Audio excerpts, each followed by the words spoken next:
నమస్కారం అమ్మ. నమస్కారం.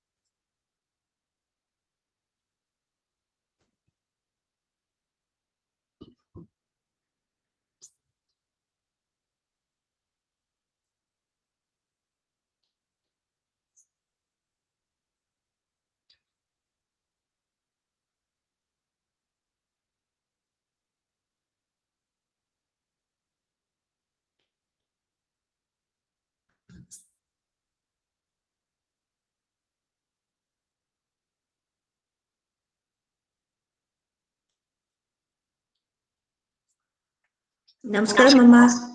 నమస్కారం.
నమస్కారం.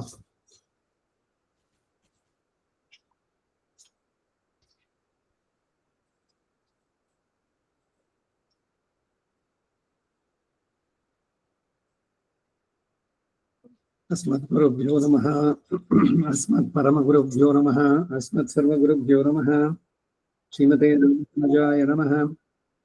रामानुजदया पात्रं ज्ञानवैराग्यभूषणं श्रीमद्वेङ्कटनाथार्यं वन्दे वेदान्तदेशिकं लक्ष्मीनाथसमारम्भां नाथयावनमध्यमाम् अस्मदाचार्यपर्यन्तां वन्दे गुरुपरम्परां यो नित्यमच्युतपदाम्बुजयुग्मरुक्मं व्यामोहतस्तदितराणि तृणाय मेने अस्मद्गुरोर्भगवतोऽस्य दैकसिन्धोः रामानुजस्य चरणौ शरणं प्रपद्ये. मातापिता युवतीस्तनया विभूतिः सर्वं यदेव नियमेन मदन्मयानाम् आद्यस्य नः कुलपतेर्वकुलाविरामं श्रीमत्तदङ्ग्रियुगलं प्रणमामि मूर्ध्ना भूतं सरश्च महदानाथ श्रीभक्तिसारकुलशीकरयोगिवाहान् भक्तान् परकारयतीन्द्रमिष्टान् श्रीमत्पराङ्कुशमुनिं प्रणतोऽस्मि नित्यम्.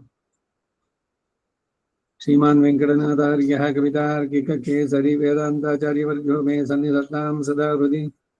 गुरुभ्यः तद्गुरुभ्यश्च नमो भागमदीमहे वडीमहे च तत्राद्यो दम्पती जगदाम्पति स्वशीर्षभूतेन मया स्वीयैः सर्वपरिच्छदैः विधातं प्रीतमात्मानं श्रीमान् प्रकमते स्वयं. शुक्लाम्बरधरं विष्णुं शशिवर्णं चतुर्भुजं प्रसन्नवदनं ध्यायेत् सर्वविघ्नोपशान्तये. यस्य द्विरदवक्त्राद्याः पारिषद्याः परशतं विघ्नं निघ्नन्ति सततं विश्वक्सेनं तमाश्रये. दिव्याकारं सरोजाक्षं शङ्खचक्रगदाधरं मुकुन्दद्वारनिलयं विश्वक्सेनमुपास्महे. ज्ञानानन्दमयं देवं निर्मलं स्फटिकाकृतिम् आधारं सर्वविद्यानां हयग्रीवमुपास्महे। व्यासं वसिष्ठनप्तारं जगते पौत्रमकल्मषं पराशरात्मजं वन्दे जगदादं तपोनिधिं। व्यासाय विष्णुरूपाय व्यासरूपाय विष्णवे नमो वै ब्रह्मनिधये वासिष्ठाय नमो नमः। अविकाराय शुद्धाय नित्याय परमात्मने सदैकरूपरूपाय विष्णवे सर्वजिष्णवे सम्यज्ञाय कलापेन महता भारतेन च उपब्रह्मितवेदाय नमो व्यासाय विष्णवे मुनिं सिग्धां बुधाभासं वेदव्यासमकल्मषं वेदव्यासं सरस्वत्याः वासं व्यासं नमाम्यहम्। अचतुर्वदनो ब्रह्मा द्विबाहुरपरोहरि अपारलोचन शम्भो भगवान् बादरायणः कृष्णं कमलपत्राक्षं पुण्यश्रवणकीर्तनं वासुदेवं जगद्योनिं नौमि नारायणं हरिं। कृष्णाय यादवेन्द्राय ज्ञानमुद्राय योगिने नाथाय रुक्मिणीशाय नमो वेदान्तवेदिने। तारत्यमर्जुनस्य जो कुर्वन् गीतामृतं ददौ लोकत्रयोपकाराय तस्मै कृष्णात्मने नमः। सर्वोपनिषदो गावो दोग्धा गोपालनन्दनः पार्थो वत्सः सुधीर्भोक्ता दुग्धं गीतामृतं महत्। मलनिर्मोचनं पुंसां जलस्नानं दिने दिने सगद्गीतां भजिस्नानं संसारमनमोचनम्। गीतासु गीता कर्तव्या किमन्ये शास्त्रविस्तरैः या स्वयं पद्मनाभस्य मुखपद्मात् विनिःसृता। सर्वशास्त्रमयी गीता सर्वतीर्थमयो हरिः सर्वतीर्थमयी गंगा सर्वधर्ममयो मनः। सर्वशास्त्रमयी गीता सर्वदेवमयो हरिः सर्वतीर्थमयी गंगा सर्वधर्ममयो मनः। यस्मिन् प्रसादसमुद्येकमयो विधेयते शास्त्राण्यशातुरिह यन्महिमाश्रयाणि कृष्णेन तेन इह स्वयमेव गीतं शास्त्रस्य तस्य सदृशम्। किमिहास्तिशास्त्रं भीष्मद्रोणधराजयद्रथजला गान्धार नीलोत्पला शल्यग्राहवती कृपेण वहिनी कर्णेन वेलाकुला अश्वत्थामविकर्णघोरमकरा दुर्योधनावर्तिनी सौत्तीर्णाः खलु पाण्डवैरणनदी कैवर्तके केशवी। नमोऽस्तुते व्यासविशालबुद्धे पुल्लारविन्दायतपत्रनेत्राय येन त्वया भारततैलपूर्णः प्रज्वालितो ज्ञानमयप्रदीपः प्रपन्नपारिजाताय स्तोत्रवेत्रैकपाणिः ज्ञानमुद्राय कृष्णाय गीतदुहे नमः। वसुदेवसुतं देवं कंसचाणूरमर्दनं देवकी परमानन्दं कृष्णं वन्दे जगद्गुरुम्।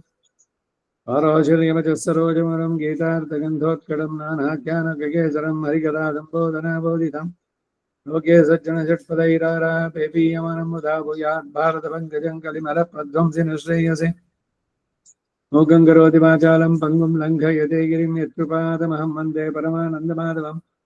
यं ब्रह्मा वरुणेन्द्रो रुद्रमरुतस्तन्वन्ति दिव्यैस्तवैः वेदैः साङ्गपदक्रमोपनिषदैर्गायन्ति यं सामगाः ध्यानावस्थिततद्गतेन मनसा पश्यन्ति यं योगिनो यस्यान्तं न विदुःसुरासुरगणाः। देवाय तस्मै नमः। आर्ताय प्रतिबोधितां भगवता नारायणेन स्वयं व्यासेन ग्रथितां पुराणमुनिना मध्ये महाभारतम् अद्वैतामृतवर्षिणीं भगवतीम् अष्टादशाध्यायिनीम् अम्ब त्वाम् अनुसन्ददामि भगवद्गीते भवद्वेषिणीम्। अष्टमयी समेत श्रीकृष्णाय परब्रह्मणे नमः। अथ श्रीमद्भगवद्गीतासु उपनिषत्सु ब्रह्मविद्यायां योगशास्त्रे श्रीकृष्णार्जुनसंवादे विभूतियोगो नाम दशमोऽध्याये सप्तदशो श्लोकः। श्रीकृष्णाय परब्रह्मणे नमः। कथं विद्यामहं योगी त्वां सदा परिचिन्तयन् केषु केषु च भावेषु चिन्त्योऽसि भगवन्मया। ಮೂಲಕ್ಕೆ ಅರ್ಥ, ಹಿಂದೆ ಎಲ್ಲ ಲೋಕದ ವಿವಿಧ ವಿಚಿತ್ರ ವಸ್ತುಗಳನ್ನು ವ್ಯಾಪಿಸಿ ಎಲ್ಲ ವಿಭೂತಿ ವರ್ಗಕ್ಕೂ ನಿಯಂತ ಆಗಿರುತ್ತೆ ಎಂಬ ಭಾವ ಪ್ರದರ್ಶಿಸಲ್ಪಟ್ಟಿತು. ಈ ವಿಭೂತಿಗಳ ಮಧ್ಯದಲ್ಲಿ ಯಾವ ಯಾವ ಮಹಿಮೆಯನ್ನು ಹೊಂದಿದ ವಸ್ತುಗಳಲ್ಲಿ ನೀನು ಇರುವುದಾಗಿ ಭಾವಿಸಿ ಭಕ್ತಿಯೋಗನಿಷ್ಠ ನಿನ್ನನ್ನ ಧ್ಯಾನಿಸತಕ್ಕದ್ದು ಎಂದು ಅರ್ಜುನ ಪ್ರಶ್ನಿಸಿದ. ಅಹಂ, ನಿನ್ನ ವಿಭೂತಿಯ ಮಹಿಮೆಯನ್ನು ವಿಸ್ತಾರವಾಗಿ ತಿಳಿಯಬೇಕೆಂಬ ಕುತೂಹಲ ಆಸಕ್ತಿ ಉಳ್ಳಂತಹ ನಾನು ಯೋಗಿ, ನಿನ್ನ ಉಪದೇಶದ ಪ್ರಕಾರ ಭಕ್ತಿಯೋಗ ನಿಷ್ಠನಾಗಬೇಕೆಂದು ಇರುವನಾಗಿ. ಯೋಗಿ ಎಂಬ ಶಬ್ದಾರ್ಥವನ್ನೇ ಮುಂದೆ ವಿವರಿಸ್ತಾರೆ. ಸದಾ ಪರಿಚಿಂತೆಯನ್ನೇ, ಯಾವಾಗಲೂ ಅಂದರೆ ದೇಹದ ಕಡೆ ಉಸಿರಿರೋ ತನಕ, ದೇಹಾವಸಾನದವರೆಗೆ ಕ್ಲುಪ್ತ ಕಾಲಗಳಲ್ಲಿ ನಿನ್ನನ್ನೇ ಉಪಾಸಿಸುವನಾಗಿ, ಪರಿ ಎಂಬ ಉಪಸರ್ಗ ತೈಲ ಧಾರೆಯ ಹಾಗೆ ಅನವಚ್ಛಿನ್ನ ಭಕ್ತಿಯಿಂದ ಉಪಾಸನೆ. ತೈಲ ಧಾರೆಯಂತೆ ಮನಸ್ಸು ಕೊಡೋ ಹರಿಯಲ್ಲಿ ಶಂಭೋ ಕೈಲಾಸವಾಸ ಗೌರೀಶ ಈಶ. ಏನು ತೈಲಧಾರೆ ಅಂತಂದ್ರೆ ಕಂಟಿನ್ಯೂಸ್ ಆಗಿರ್ಬೇಕು, ಮಧ್ಯದಲ್ಲಿ ಬ್ರೇಕ್ ಆಗಬಾರ್ದು. ಆ ರೀತಿ ಅನವಚ್ಛಿನ್ನ ಭಕ್ತಿ ಅಂದ್ರು, ಮಧ್ಯದಲ್ಲಿ ಬ್ರೇಕ್ ಆಗಬಾರ್ದು. ಮತ್ತು ಮಿಕ್ಕ ಕಾಲಗಳಲ್ಲಿ ಹಿಂದೆ ಹೇಳಿರುವ ಹಾಗೆ ಸತತಂ ಕೀರ್ತಯಂತೋ ಮಾಂ ಯತಂತಶ್ಚ ದೃಢವ್ರತಃ ನಮಸ್ಯಂತಶ್ಚ ಮಾಂ ಭಕ್ತ್ಯ ನಿತ್ಯಯುಕ್ತ ಉಪಾಸದೆ. ಭಗವದ್ಗೀತೆ 9:14 ಶ್ಲೋಕ. ಕೀರ್ತನ, ಯತನ, ನಮಸ್ಕಾರಾದಿಗಳೇನು ಇವುಗಳಿಂದ ಭಜನವನ್ನು ಸೂಚಿಸುತ್ತೆ. ಹೀಗೆ ನಿನ್ನನ್ನು ಉಪಾಸಿಸುವವನಾಗಿ ಆಶಿತ್ತುಂ ಪೋಷಿತ್ತುಂ ಪೋಕಿನೇನ್ ಪೋದು ಅಂದ್ರವರು. ಹಾಗೆ ಕಥಂ ವಿದ್ಯಾಂ, ಹೇಗೆ ನಿನ್ನನ್ನು ಸಾಕ್ಷಾತ್ಕರಿಸೋದು? ನನ್ನ ಕಣ್ಣಿಗೆ, ಈ ಚರ್ಮ ಚಕ್ಷುಸಿಗೆ ನಾನು ನಿನ್ನನ್ನು ನೋಡ್ಬೇಕು, ಈ ಜನ್ಮದಲ್ಲೇ ನೋಡ್ಬೇಕು. ಅದು ಹೇಗೆ ಸಾಧ್ಯ? ಯಾವಾಗ ಸಾಧ್ಯ? ಅದು ಇನ್ನೂ 8 ದಿವಸ ಕಾಯ್ಬೇಕು. ಆ ತೀವ್ರತೆ ಇರಬೇಕು. ವೇದನ ಶಬ್ದ ಪರಮಾತ್ಮ ಸಾಕ್ಷಾತ್ಕಾರದಲ್ಲೇ ಮುಖ್ಯ ವೃತ್ತಿ ಉಳ್ಳದ್ದಾಗಿ ಶ್ರುತಿಗಳಲ್ಲಿ ಪ್ರಯೋಗಿಸಲ್ಪಟ್ಟಿದೆ.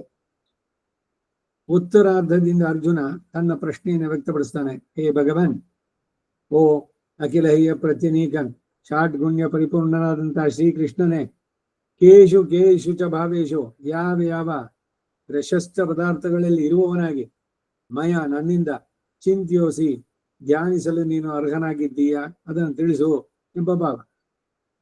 ಹೀಗೆ ಕೇಶು ಕೇಶು ಭಾವೇಶು ಎಂದು ಪ್ರಶ್ನಿಸಿದ್ದರಿಂದಲೇ ಮುಂದೆ ಶ್ರೀಕೃಷ್ಣ ಆದಿತ್ಯಾನಾಂ ಅಹಂ ವಿಷ್ಣು ಅಂತ ಆರಂಭಿಸಿ ಉತ್ತರವನ್ನು ದಯಪಾಲಿಸ್ತಾನೆ.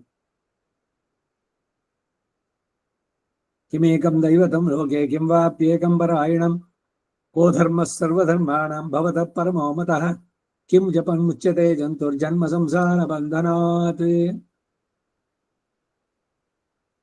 ಧರ್ಮರಾಯನ 6 ಪ್ರಶ್ನೆ ಭೀಷ್ಮನಿಗೆ ಭೀಷ್ಮ ಉತ್ತರಿಸಿದ. ಜಗತ್ ಪ್ರಭುಂ ದೇವದೇವನಂತಂ ಪುರುಷೋತ್ತಮಂ ಅಂತ. ಹಾಗೆ ಇಲ್ಲಿ ಆದಿತ್ಯಾನಾಂ ಅಹಂ ವಿಷ್ಣು. ಕೃಷ್ಣ ಅರ್ಜುನನ ಪ್ರಶ್ನೆಗೆ ಉತ್ತರಿಸ್ತಾ ಇದ್ದಾನೆ. ಈ ವಿಭೂತಿ ವಿಶೇಷಗಳು ಧ್ಯಾನಕ್ಕೆ ಪ್ರಶಸ್ತವಾದಗಳು ಎಂಬ ಭಾವ. ಎಲ್ಲಕ್ಕೂ ಅಂತರಾತ್ಮವಾಗಿರೋದ್ರಿಂದ ಸರ್ವ ವಸ್ತು ಸಾಮಾನಾಧಿಕರಣ್ಯ ಇದ್ದರೂ ಹೇಯ ಪದಾರ್ಥ ಸಾಮಾನಾಧಿಕರಣ್ಯವು ಧ್ಯಾನಕ್ಕೆ ಅನರ್ಹವಾಗಿ, ಪವಿತ್ರ ಪದಾರ್ಥಗಳ ಸಾಮಾನಾಧಿಕರಣ್ಯ ಪ್ರಶಸ್ತವಾಗಿರೋದ್ರಿಂದ ಯಾವ ಯಾವ ವಸ್ತು ಜಾತದಲ್ಲಿ ಯಾವ ಯಾವುವು ಪ್ರಶಸ್ತ, ತನ್ಮೂಲಕವಾಗಿ ಅವುಗಳಿಗೆ ಅಂತರ್ಯಾಮಿಯಾಗಿರುವ ನೀನು ಹೇಗೆ ಧ್ಯೇಯ ಎಂದು ಪ್ರಶ್ನಿಸ್ತಾನೆ. ಭಗವಂತ ಎಲ್ಲದರಲ್ಲೂ ಇದ್ದಾನೆ. ಜಗತ್ತಿನಲ್ಲಿ ಎಲ್ಲಾನು ಇದೆ, ಒಳ್ಳೆಯದು ಇದೆ, ಕೆಟ್ಟದ್ದು ಇದೆ, ಎಲ್ಲ. ಹಾಗಾದ್ರೆ ಅದರಲ್ಲೂ ಇದ್ದಾನೋ? ಎಲ್ಲದರಲ್ಲೂ ಇದ್ದಾನೆ. ಆದ್ರೆ ಧ್ಯಾನಿಸುವುದಕ್ಕೇನು ಅಂದ್ರೆ ಅವನು ಯಾವ ಇದರಲ್ಲಿ ವ್ಯಕ್ತವಾಗಿ ಕಾಣಿಸ್ತಾವನು ಪೂರ್ಣವಾಗಿ ಆ ರೀತಿಯಿಂದ. ಈಗ ಭಗವಂತ ಎಲ್ಲ ಕಡೆನಲ್ಲೂ ಇಲ್ವಾ? ಅದ್ಯಾಕೆ ದೇವ್ರ ಮನೆ ಅಂತ ಒಂದು ಸಪರೇಟ್ ಆಗಿ ಮಾಡಿದ್ದು? ಟಾಯ್ಲೆಟ್ನಲ್ಲೂ ಇರ್ಬೋದಲ್ಲ, ಇದ್ದಾನಲ್ಲ, ಇರ್ಬೋದೇನೋ. ಅವನಿಲ್ಲದ ಜಾಗವೇ ಇಲ್ಲ ಅಂತಾರೆ ಕನಕದಾಸರು ಇವರೆಲ್ಲ ತಿಳಿಸ್ಬೇಕಾದ್ರೆ. ಭಗವಂತನ ಸರಿಯಾಗಿ ತಿಳಿದವರು ಅವರು ಅದಕ್ಕೆ ಬಾಳೆಹಣ್ಣು ವಾಪಸ್ ತಂದು ಕೊಟ್ರು. ಅವರು ಯಾರು ಇಲ್ಲದ ಜಾಗದಲ್ಲಿ ತಿಂದ್ಬಾ ಅಂತಂದ್ರಿ, ಯಾರು ಇಲ್ಲದ ಜಾಗ ನನಗೆ ಸಿಗಲೇ ಇಲ್ಲ ಅಂದ್ರು.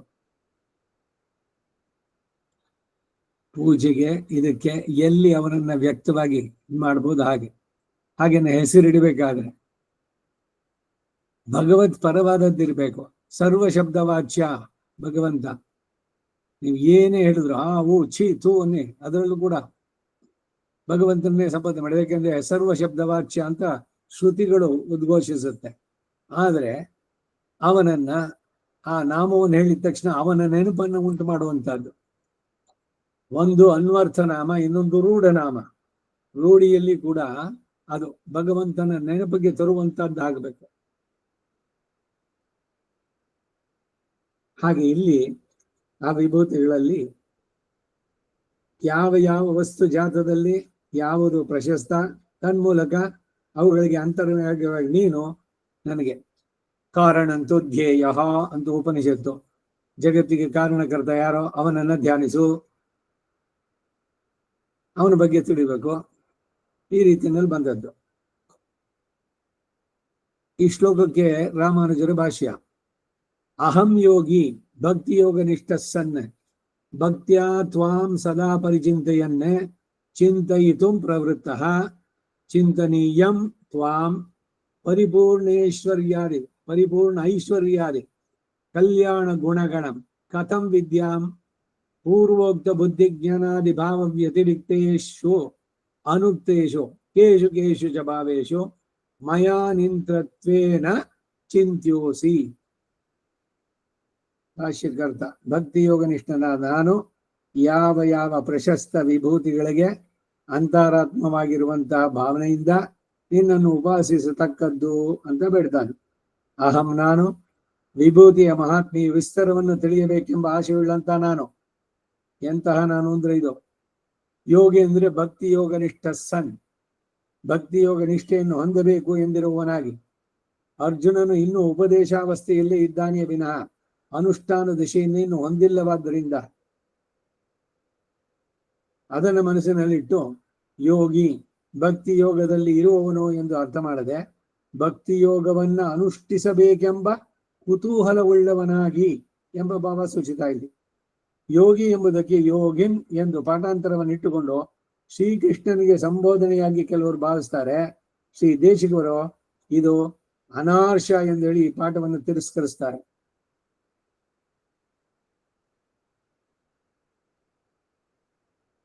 ವಿಷ್ಣು ಸಹಸ್ರನಾಮದಲ್ಲಿ ಕಡೆಯಲ್ಲಿ ಬರುತ್ತೆ ಇದು. ಪರಾಶರ ಭಟ್ಟರು ಬರೆದ ಭಗವದ್ಗುಣ ದರ್ಪಣಕ್ಕೆ ನೋಡಿದಾಗ ಆ ಅರ್ಥ ಬೇರೆಯಾಗತ್ತಲ್ಲಿ. ಯೋಗಿ ಒಂದು ಪದ ಬರುತ್ತೆ ಅಲ್ಲಿ, ನನ್ನ ಸಡನ್ ನೆನಪಾಗ್ತಾ ಇಲ್ಲ, ಇರ್ಲಿ ನೋಡೋಣ. ಪಾಠಾಂತರಗಳಿದು ವಿಷ್ಣು ಸಹಸ್ರನಾಮದಲ್ಲಿ. ಭಕ್ತಿಯಿಂದ ತ್ವಾಂ ನಿನ್ನನ್ನ ಸದಾ ಯಾವಾಗಲೂ ಪರಿಚಿಂತೆಯನ್ನಂದ್ರೆ ಚಿಂತಯಿತು ಪ್ರವೃತ್ತಃ ಧ್ಯಾನಿಸಲು ಪ್ರವರ್ತಿಸಿದವನಾಗಿ, ಇನ್ನು ಪರಿಚಿಂತನದಲ್ಲಿ ಅರ್ಜುನನು ಇಳಿಯದೆ ಇರೋದ್ರಿಂದ ಚಿಂತಯಿತು ಪ್ರವೃತ್ತಃ ಎಂಬ ವ್ಯಾಖ್ಯಾನ. ಮುಂದೆ ಮೂಲದ ತ್ವಾಂ ಎಂಬ ಶಬ್ದದಿಂದ ಬೋಧಿತಾರ್ಥವನ್ನೇ ವ್ಯಕ್ತಪಡಿಸ್ತಾರೆ. ಚಿಂತನೀಯಂ ಧ್ಯಾನಿಸಲು ಯೋಗ್ಯನಾದ, ಯೋಗ ಜ್ಞಾನಂ ತಥಾ ಸಾಂಖ್ಯಂ. ಯೋಗೋ ಜ್ಞಾನಂ, ಯೋಗೋ ಅಂದ್ರೆ ಯೋಗ, ಜ್ಞಾನಂ ಎರಡು ಪದ ಬೇರೆ ಬೇರೆ ಮಾಡಿದ್ರು ವಿಷ್ಣು ಸಹಸ್ರನಾಮದಲ್ಲಿ. ಯೋಗ ಜ್ಞಾನಂ ತಥಾ ಸಾಂಖ್ಯಂ ವಿದ್ಯಾಶಿಲ್ಪಾದಿ ಕರ್ಮಚ. ಇಷ್ಟು ವ್ಯತ್ಯಾಸ ಬರೋದು ಗೊತ್ತಾ? ಇದೇನೆ ಭಾಷ್ಯಗಳಲ್ಲಿ ಇರೋ ಸೊಗಸು. ಅದಕ್ಕೆ ಅನುಕೂಲವಾಗಿ ಅನುಗುಣವಾಗಿ ಇರಬೇಕು ನಾವು ಮಾಡುವಂತ ಪಾರಾಯಣಗಳು. ಸೊ ನಮಗೆ ವಿಷ್ಣು ಸಹಸ್ರನಾಮಕ್ಕೆ ಯಾವುದು ಅಂತಂದ್ರೆ ಭಗವದ್ ಗುಣದರ್ಪಣ ಆಧಾರ. ಪರಾಶರ ಭಟ್ಟಂತದ್ದು ಭಗವಂತನ ಗುಣಗಳಿಗೆ ಹಿಡಿದ ಕನ್ನಡಿ ಅಂತ. ಅವರು ಯಾವ ರೀತಿ ಪದಗಳನ್ನ ಅಲ್ಲಿ ಹೇಳಿದ್ರೋ ಆ ರೀತಿನಲ್ಲಿ ಇದ್ರ ಉಚ್ಚಾರಣೆ ಆಗ್ಬೇಕು. ಎರಡು ಪದ ಸೇರಿಸ್ಬಿಟ್ಟದಕ್ಕೆ ಇನ್ನೇನು ಬೇರೆ ಅರ್ಥ ಹೇಳೋದಲ್ಲ.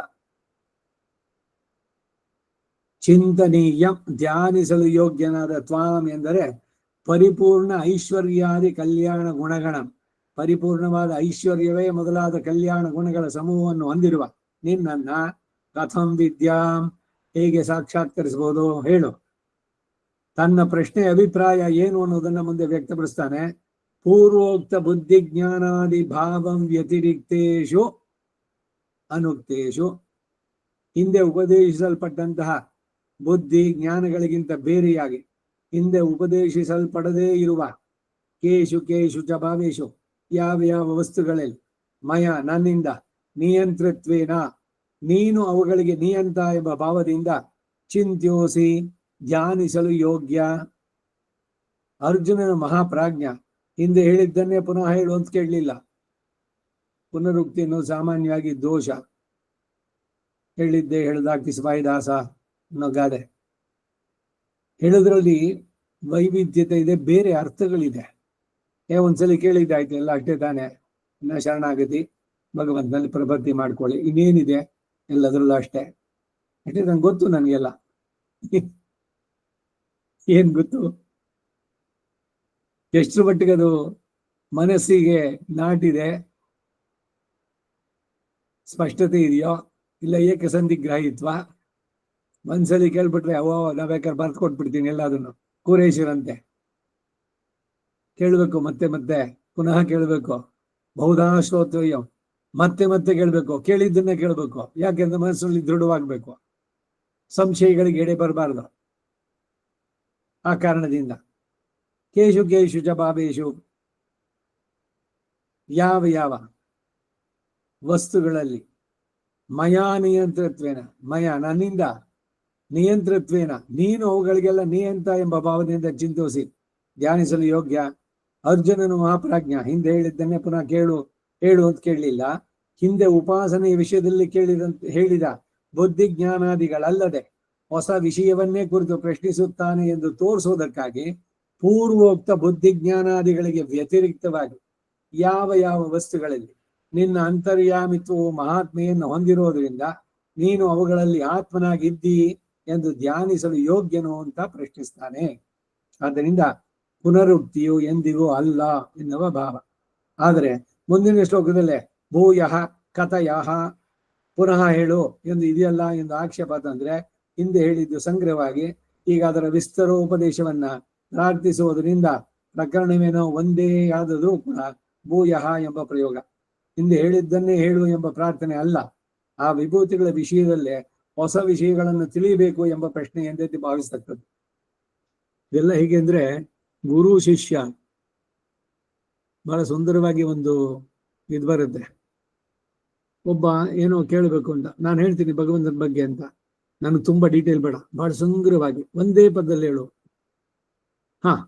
ಅಂತ ಅಂದ್ಬಿಟ್ಟು ಅವನು ಒಂದು ಪದ, ಒಂದು ವಾಕ್ಯ, ಮೊದಲು ಒಂದು ಶ್ಲೋಕ, ಆಮೇಲೆ ಒಂದು ಪೂರ್ವ ವಾಕ್ಯ, ಅಲ್ಲಿಂದ ಆಮೇಲೆ ಒಂದು ಪದ, ಆಮೇಲೆ ಒಂದು ಅಕ್ಷರದಲ್ಲಿ ಅಂತ. ಸರಿ ಆಯ್ತು ಅಂತ ಒಂದೇ ಅಕ್ಷರದಲ್ಲಿ. ಏನು ಹಾಗಂದ್ರೆ ಅಕ್ಷರದಲ್ಲಿ? ಮತ್ತೆ ಅವನ್ ಕೇಳಿದಾಗ ಸಂಗ್ರಹವಾಗಿ ಹೇಳಿದ್ನಲ್ಲ, ಅದನ್ನ ಇವಾಗ ವಿವರವಾಗಿ ಹೇಳ್ತಾ ಇದ್ದೀನಿ ಅಂತ ಆಮೇಲೆ ದೊಡ್ಡದಾಗಿ ಹೋಗಿದ್ದು ಕಡೆಗೆ. ಈಗ ಈ ಭಗವದ್ಗೀತೆಗೆ ಯಾಮನಾಚಾರ್ಯರು ಬರೆದ್ರು ಗೀತಾರ್ಥ ಸಂಗ್ರಹ ಅಂತ, 32 ಶ್ಲೋಕ, 700 ಶ್ಲೋಕದನ್ನ 32ರಲ್ಲಿ ಬಟ್ಟಿ ಇಳಿಸ್ಬಿಟ್ರು ಅವರು. ಸಾರಥಮವಾದದ್ದು. ರಾಮಾನುಜರು ಇದು ಹಿಂಗೆ ಹೇಳಿದ್ರಲ್ಲ ಆಳವಂದಾರವರು, ಅವ್ರು ಹೇಳ್ಬೇಕಾದ್ರೆ ಅವ್ರ ಮನಸ್ಸಲ್ಲಿ ಏನಿತ್ತು ಅಂತ ಹೇಳ್ಬಿಟ್ಟು ಅವರು ಸ್ವಲ್ಪ ಅದನ್ನ ನಿಮ್ಗೆ ಸ್ವಲ್ಪ ಅರ್ಥವಾಗೋಗೆ ಸ್ಪಷ್ಟೀಕರಿಸ್ತೀನಿ ಅಂತ ಹೇಳಿದ್ರು. ರಾಮಾನುಜರ ಭಾಷ್ಯ ಆಯ್ತು, ಗೀತಾ ಭಾಷ್ಯ. ಆಮೇಲೆ ವೇದಾಂತೇಶಿಕರು ತಾತ್ಪರ್ಯ ಚಂದ್ರಿಕೆ ಅಂತ ಹೆಸರಿಟ್ಟು ರಾಮಾನುಜರು ಹೇಳಿದ ಮಾತನ್ನೇನೆ ಇನ್ನೂ ಸ್ವಲ್ಪ ವಿವರವಾಗಿ ಹೇಳಿದ್ರು. ಅವ್ರು ಹೇಳಿದ್ದನ್ನು ಇನ್ನೂ ದೊಡ್ಡದಾಗಿ ಮಾಡಿದ್ರು ಇವರು CM ವಿ ರಾಘವಾಚಾರ್ಯರು. ಉದ್ದೇಶ ಏನು? ಯಾವುದನ್ನ ಭಗವದ್ಗೀತೆಯಲ್ಲಿ ಅವನು ಸಂಗ್ರಹವಾಗಿ ಹೇಳಿದ್ನೋ ಅದು ಹಿಂದಿನ ಶ್ಲೋಕಕ್ಕೂ ಮುಂದಿನ ಶ್ಲೋಕಕ್ಕೂ ಸಂಬಂಧ ಇದ್ದು ಅಸಂಬದ್ಧವಾದ ಪ್ರಲಾಪ ಅಲ್ಲದೆ ಸ್ಪಷ್ಟವಾಗಿ ಮನಸ್ಸಿಗೆ ಸರಿಯಾಗಿ ಖಚಿತವಾಗಿ ನಿರ್ಧಾರವಾಗಿ ನಿರ್ದಿಷ್ಟವಾಗಿ ತಿಳಿಯಬೇಕಾದಾಗ ಈ ವಾಕ್ಯ ಇದನ್ನ ಒಂದೊಂದು ಭಾಷ್ಯಗಳನ್ನ ಓದೋದು ಅಗತ್ಯ. ಅದನ್ನು ಸಿಂಪ್ಲಿಫೈ ಮಾಡಿ ಕ್ಲಾರಿಫೈ ಮಾಡುವಂಥದ್ದು.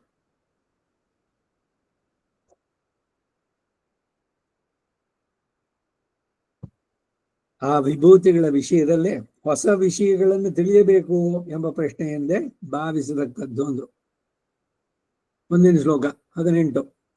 ವಿಸ್ತರೇಣಾತ್ಮನೋ ಯೋಗಂ ವಿಭೂತಿಂಚ ಜನಾರ್ದನ ಭೂಯಃ ಕಥಯ ತೃಪ್ತಿರ್ಹಿ ಶೃಣ್ವತೋ ನಾಸ್ತಿ ಮೇ ಮೃತಂ. ಇದು ಬರೀ ಭಗವದ್ಗೀತೆಗೆ ಅಷ್ಟೇ ಅಲ್ಲ, ಅನೇಕ ಕಡೆನಲ್ಲಿ ಇದು ಬರುವಂತದ್ದು. ನನಗಿನ್ನೂ ಅವನ ಬಗ್ಗೆ ತುಂಬಾ ತಿಳಿಬೇಕು ಅಂತಿದೆ. ಹೇಳು ಪರೀಕ್ಷಿತ್ ಕೇಳ್ತಾನೆ, ಶುಕ ಮಹರ್ಷಿ ಹೇಳ್ತಾನೆ, ಸಂಗ್ರಹವಾಗಿ ಹೇಳಿದ ಆಮೇಲೆ ಇನ್ನೂ ವಿವರವಾಗಿ ಹೇಳು, ಏನಾಯ್ತು ಏನೋ ಒಂದಾಯ್ತು, ಸ್ವಲ್ಪ ಡೀಟೇಲ್ ಆಗಿ ಹೇಳು, ಇನ್ನು ವಿಸ್ತಾರವಾಗಿ ಕೇಳಬೇಕು ಅಂತ ಇಷ್ಟ ಇದ್ರೆ ತಾನೇ ಕೇಳೋದು. ಇಲ್ದಿದ್ರೆ ಸಾಕಪ್ಪ ನೀನು ಬೇಗ ಮುಗಿಸು, ಆಯ್ತಾ ಇಲ್ವಾ? ಟೈಮ್ ನೋಡ್ಕೊಳ್ಳೋದು, ಅಲ್ಲಿ ನೋಡೋದು ಇಲ್ಲಿ ನೋಡೋದು, ಓಹೋ ಇವ್ರಿಗೆ ಸಾಕಾಗಿದೆ ಅನ್ಸುತ್ತೆ. ಅದನ್ನು ತಿಳ್ಕೊಂಡ್ರೆ ಬುದ್ಧಿವಂತನಾದ ಉಪನ್ಯಾಸ ನಿಲ್ಲಿಸ್ಬೇಕು. ಎಲ್ರು ಒಬ್ಬೊಬ್ಬರಾಗಿ ಎದ್ದು ಹೋದ್ರು, ಒಬ್ಬ ಮಾತ್ರ ಕೂತಿದ್ದ. ಇವ್ರಿಗೆ ಬಹಳ ಖುಷಿ ಆಯ್ತು, ನೀನಾರು ಒಬ್ಬ ಕೂತ್ಕೊಂಡು ಕೇಳ್ತಾ ಇದೀಯಲ್ಲ ಅಂತ. ಏನಪ್ಪಾ ಅಷ್ಟೊಂದು ಇಷ್ಟವಾಯ್ತಾ ನಿಂದು? ಅಲ್ಲ ಸ್ವಾಮಿ, ನೀವು ಯಾವಾಗ ಮುಗಿಸ್ತೀರಿ ಇದ್ ಕಾಯ್ತಾ ಇದ್ದೆ, ನಾನು ಆ ಜಮಕಾರ ಇದೆಲ್ಲ ತಗೊಂಡು ಹೋಗ್ಬೇಕಾದ್ರೆ ಕಾಯ್ತಾ ಇದ್ದೀನಿ ಅನ್ನೋನು. ಈ ತರ ಆಗ್ಬಾರ್ದು. ಕೇಳುವನಿಗೆ ಇನ್ನು ಕೇಳಬೇಕು ಅಂತ ಅನ್ನಿಸ್ಬೇಕು. ಹೌದೇನೇ ಬೇಕು, ಮತ್ತೆ ಮತ್ತೆ ಕೇಳೋಣ ಅಂತ ಅನ್ನಿಸ್ಬೇಕು. ಹಾಗಿರ್ಬೇಕು. ನುಡಿದರೆ ಮುತ್ತಿನ ಹಾರದಂತಿರ್ಬೇಕು. ನುಡಿದರೆ ಆ ಮಾತುಗಳಲ್ಲಿ ಹೇಳ್ಬೇಕಾರೆ ಅದಕ್ಕೆ ಭಗವಂತನನ್ನೇ ಪ್ರಾರ್ಥನೆ ಮಾಡಬೇಕು. ಆ ರೀತಿ ವಾಕ್ ಸಂಪತ್ತನ್ನ, ವಾಕ್ ಪಟುತ್ವವನ್ನ ನೀನೇ ನೀಡಬೇಕು ಅಂತ ಆಂಜನೇಯನಿಂದ ಕಲಿಬೇಕದ್ನ. ಸಂಗ್ರಹವಾಗಿ ಫಸ್ಟ್ ಹೇಳಿ ಆಮೇಲೆ ವಿವರವಾಗಿ ಹೇಳಿದ್ದು, ಅವ್ರಿಗೆ ಆಸಕ್ತಿ ಇದ್ರೆ ಆ ತರದಲ್ಲಿ. ಈಗ ಈ 18ನೇ ಶ್ಲೋಕ, ಅದಕ್ಕೆ ಅರ್ಥ: ತನ್ನ ಭಾಗ್ಯೋದಯದಿಂದ ಸರ್ವಲೋಕ ಗುರುವೇ ಕೃಷ್ಣಂ ಒಂದೇ ಜಗದ್ಗುರು ಕೃಷ್ಣಂ ಧರ್ಮಂ ಸನಾತನ.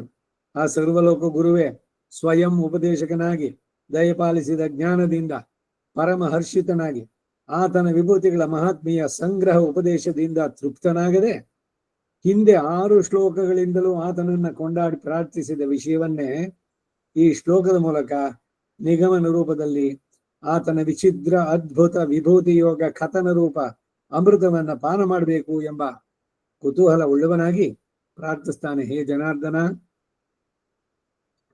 ದುಷ್ಟರನ್ನ ಕ್ಲೇಶಾದಿಗಳ ಮೂಲಕ ಶಿಕ್ಷಿಸುವನು. ಜನಾರ್ದನ, ಜನಾನ್ ಆರ್ಧಯತಿ ಪೀಡಿಯತಿ.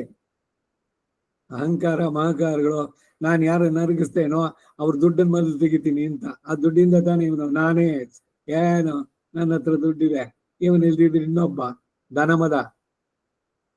ಭಗವಂತನ ಅನುಗ್ರಹ ಉಂಟಾಗ್ಬೇಕಾದ್ರೆ ಮೊದಲು ಅವನು ತೆಗಿತೀನಿ ಅಂತ ಅವನು. ಅದಕ್ಕೆ ದುಷ್ಟರನ್ನ ಕ್ಲೇಶಾದಿಗಳ ಮೂಲಕ ಶಿಕ್ಷಿಸುವನು ಜನಾರ್ದನ, ಅಥವಾ ಶಿಷ್ಟರಿಂದ ಅಭೀಷ್ಟ ಸಿದ್ಧಿದಾಗಿ ಪ್ರಾರ್ಥಿಸಲ್ಪಡುವಂತವನು ಜನಾನೇ.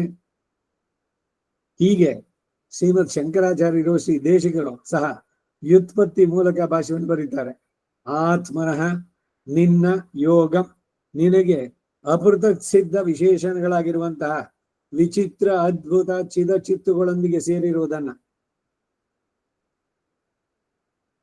ಬರೀ ನಾವಷ್ಟೇ ಭಗವಂತನಿಗೆ ಅಪೃಥಕ್ ಸಿದ್ಧ ವಿಶೇಷಣ ಏನಾಗಂದ್ರೆ ಅನೇಕ ಬಾರಿ ಬಂದಿದೆ ಹಿಂದೆ, ಅವನಿಲ್ದೆ ನಾವಿರೋಕ್ಕಾಗೋಲ್ಲ. ಇದು ಬರೀ ನಮಗಷ್ಟೇ ಅಲ್ಲ, ಎಲ್ಲ ಚೇತನ ಅಚೇತನಗಳಿಗೂ ಎಲ್ಲ ಕೂಡ ಅಪೃಥಕ್ ಸಿದ್ಧ ವಿಶೇಷಣ. ಅವನಿಲ್ದಲೇ ಇದ್ರೆ ಯಾವುದು ಇರೋಕ್ ಸಾಧ್ಯ ಇಲ್ಲ. ಎಲ್ಲವನ್ನು ವ್ಯಾಪಿಸಿದ್ದಾನೆ, ಎಲ್ಲವನ್ನು ಶರೀರವಾಗಿ ಪಡೆದಿದ್ದಾನೆ ಅವನು. ಹಾಗೆ ಆತ್ಮ ಇಲ್ದಿದ್ರೆ ಶರೀರ ಇರುತ್ತೋ? ಆತ್ಮ ಹೋಗಿದ ತಕ್ಷಣ ಶರೀರ ಕೊಳೆಯೋದಕ್ಕೆ ಶುರುವಾಗುತ್ತೆ, ಹೊಟ್ಟೆ ಉಬ್ಬರಿಸ್ಕೊಳ್ಳುತ್ತೆ, ಹತ್ರ ಹೋಗಿ ಕೆಟ್ಟ ಸ್ಮೆಲ್ ಬರುತ್ತೆ. 6 ಗಂಟೆ ಆದ್ಮೇಲೆ ಅದನ್ನ ಡಿಸ್ಪೋಸ್ ಮಾಡಿಬಿಡ್ಬೇಕು, ದಾನ ಸಂಸ್ಕಾರದಲ್ಲಿ ಮುಗಿಸ್ಬಿಡ್ಬೇಕು. ಇಲ್ದಿದ್ರೆ ಇಟ್ಕೊಂಡಿರ್ತೀನಿ, ಅಯ್ಯೋ ನನಗೆ ತುಂಬಾ ಆತ್ಮೀಯರವರು ಅಂತ ಮನೆಯಲ್ಲಿ ಇಟ್ಕೊಂಡು ಏನಾಗುತ್ತೆ, ಮನೆಯಿಂದ ದುರ್ನಾತ ಹೊರಟು ಬೇರೆಯವ್ರಿಗೆಲ್ಲ ಇದೆಲ್ಲ ನಡೆದಂತ ಸುದ್ದಿಗಳು ಬೇರೆ ದೇಶಗಳಲ್ಲಿ. ಇದರಲ್ಲಿ ತಾಯಿ ಬಗ್ಗೆ ಮಗಳಿಗಿದೋ ಏನೋ, ಅವು ಶರೀರ ಇಟ್ಕೊಂಡೇ ಇದ್ದಾಳೆ, ಆ ದುರ್ನಾಥದಲ್ಲೇನೆ ಅವಳು ಓಡಾಡ್ತಾ ಇದ್ದಾಳೆ. ಅದು ತಾಯಿ ಏನು ಅಂತ ಪಕ್ಕದವರು ಹೋಗಿ ಅವರು ಪೊಲೀಸ್ನವರು ಕಂಪ್ಲೇಂಟ್ ಬಂದು ಅವ್ರು ಬಂದು ಈ ರೂಮನ್ನ ಇವ್ರು ಓಪನ್ ಮಾಡಿ ನೋಡಿದ್ರೆ ಅವು ಹೋಗಿ ಎಷ್ಟು ದಿವಸ ಆಗಿತ್ತೋ ಏನೋ, ಆಮೇಲೆ ಅದನ್ನ ಕ್ರಿಮೇಷನ್ ಮಾಡಿದ್ರು ಅಂತ. ಆತ್ಮ ಇಲ್ಲದ ಒಂದು ಕ್ಷಣನೂ ಶರೀರ ಇರ್ಲಿಕ್ಕಾಗೋಲ್ಲ. ಎಷ್ಟರ ಮಟ್ಟಿಗೆ ಅಂದ್ರೆ ಪೂರ್ಣವಾಗಿ ಅವಲಂಬಿಸಿರೋದು. ಏನೋ ಒಂದು ಕ್ಷಣ ಇರ್ಬೋದಾ ಆತ್ಮ ಇಲ್ಲದೆ ಶರೀರ? ಇಲ್ಲ. ಹಾಗೆ ಭಗವಂತ ಇಲ್ಲಿದೆ, ಈ ಜೀವಾತ್ಮ ಇರ್ಲಿಕ್ಕಾಗಲ್ಲ. ಇದೇನೇ ಶರೀರ ಸಂಬಂಧ, ಬಾಡಿ ಸೋಲ್ ರಿಲೇಷನ್. ಭಗವಂತ ಇಲ್ಲದಿದ್ರೆ ನಾವಿರೋಕ್ಕಾಗಲ್ಲ. ಅಪೃಥಕ್ ಸಿದ್ಧ ವಿಶೇಷಣಗಳು ಆಗಿರುವಂತಹ ವಿಚಿತ್ರವಾದ ಅದ್ಭುತ ಚಿತ್ತುಗಳೊಂದಿಗೆ ಸೇರಿರುವುದನ್ನ ಮತ್ತು ವಿಭೂತಿಂಚ ನಿಯಾಮ್ಯ ವರ್ಗವನ್ನು ಸಹ ಇಲ್ಲಿ ಯೋಗಂ ಎಂಬುದಕ್ಕೆ ಸೇರಿರೋಣ ಎಂದು ಅರ್ಥ ಮಾಡಿದ್ರೆ, ಆಗ ವಿಭೂತಿಂ ಎಂಬ ಪದಕ್ಕೂ ನಿಯಾಮ್ಯ ವರ್ಗವನ್ನ ನಿಯಮಿಸೋಣ ಎಂಬ ಅರ್ಥವನ್ನಾಗಲಿ ಹೇಳ್ಬೋದು. ವಿಸ್ತಾರವಾಗಿ ಭೂಯ ಕಥಯ, ಪುನಃ ಮನದಣಿಯುವಂತೆ ಹೇಳು. ಪುನರುಕ್ತಿ ದೋಷ ಇಲ್ಲ. ಎಲ್ಲಿ ಅಂದ್ರೆ ಯಾವ ಒಂದು ವಿಷಯದ ಬಗ್ಗೆ ಗಾಂಭೀರ್ಯ ಅದು ಗಾಢವಾಗಿದ್ದಾಗ, ಅದು ಚೆನ್ನಾಗಿ ತಿಳಿಲಿ ಅಂತ ಹೇಳಿದಾಗ ಅದು ಪುನರುಕ್ತಿ ದೋಷ ಆಗೋಲ್ಲ. ಎಲ್ಲಿ ಬಹಳ ಪ್ರೀತಿನೋ ಇತ್ತೊಂದೋ ಇರುತ್ತೋ, ಇಲ್ಲ ಎಲ್ಲೋ ನಗಿಸೋ ಅಂತ ಅದರಲ್ಲಿ ಅವ್ರು ಮತ್ತೆ ಮತ್ತೆ ಹೇಳಿದ್ರೆ ಅವರು ಇನ್ನೂ ಚೆನ್ನಾಗಿ ನಗುತ್ತಾರೆ. ಆ ದೃಷ್ಟಿಯಿಂದ ಅಲ್ಲಿ ಹೇಳುವಂತದ್ದು ವಿಷಯ ಉದ್ದೇಶ ಅದರಿಂದ. ಹಾಗೆ ಮನದಣಿಯುವಂತೆ ಕೇಳು, ನಾನು ಕೇಳಬೇಕು. ಅಮೃತಂ, ನಿನ್ನ ಕಲ್ಯಾಣಗುಣ ವಿಭವ ಐಶ್ವರ್ಯಾದಿಗಳ ಕಥನ ರೂಪವಾದ ಅಮೃತವನ್ನ ಶೃಣ್ವತಃ ಕೇಳುತ್ತಿರುವ ಮೇ ನನಗೆ ತೃಪ್ತಿರ್ ನಾಸ್ತಿ. ತೃಪ್ತಿ ಎಂಬುದು ಇಲ್ವಷ್ಟೇ. ಅತೃಪ್ತಂ, ವಾಲ್ಮೀಕಿ ಧ್ಯಾನ ಶ್ಲೋಕದಲ್ಲಿ ಹೇಳ್ಬೇಕಾದ್ರೆ ಅದೃಪ್ತಂ ಮುನಿ ಶತಕೋಟಿ ಪ್ರವಿಸ್ತರಂ. ರಾಮಾಯಣ ಶ್ಲೋಕಗಳು ಭೂಲೋಕಕ್ಕೆ ಸಿಕ್ಕಿದ್ದು 24,000. ಅಷ್ಟು ಬರೆದ್ರು ಕೂಡ ಅವನಿಗೆ ತೃಪ್ತಿ ಇಲ್ವಂತ. ರಾಮನ ಬಗ್ಗೆ ಇನ್ನೂ ಬರಿಬೇಕು ಅನ್ಸತ್ತಂತ ಅವನಿಗೆ. ಹಾಗೆ ನಿನ್ನ ಬಗ್ಗೆ ಕೇಳಬೇಕು ಅನ್ನೋದು ಯಾಕೆ? ನಿನ್ನನ್ನು ನಾನು ತುಂಬಾ ಇಷ್ಟಪಡ್ತೇನೆ, ನಿನ್ನ ಬಗ್ಗೆ ಇನ್ನೂ ಕೇಳಬೇಕು ಅಂತ. ಹಾಗೆ ನನಗಿರುವ ಈ ಅತೃಪ್ತಿಯು ನೀನು ಸರ್ವಜ್ಞನಾದ್ದರಿಂದ ನಿನಗೇನೇ ವೇದ್ಯವಾಗಿರುವಾಗ ನಾನು ನಿನಗೆ ಹೇಳಬೇಕೆ?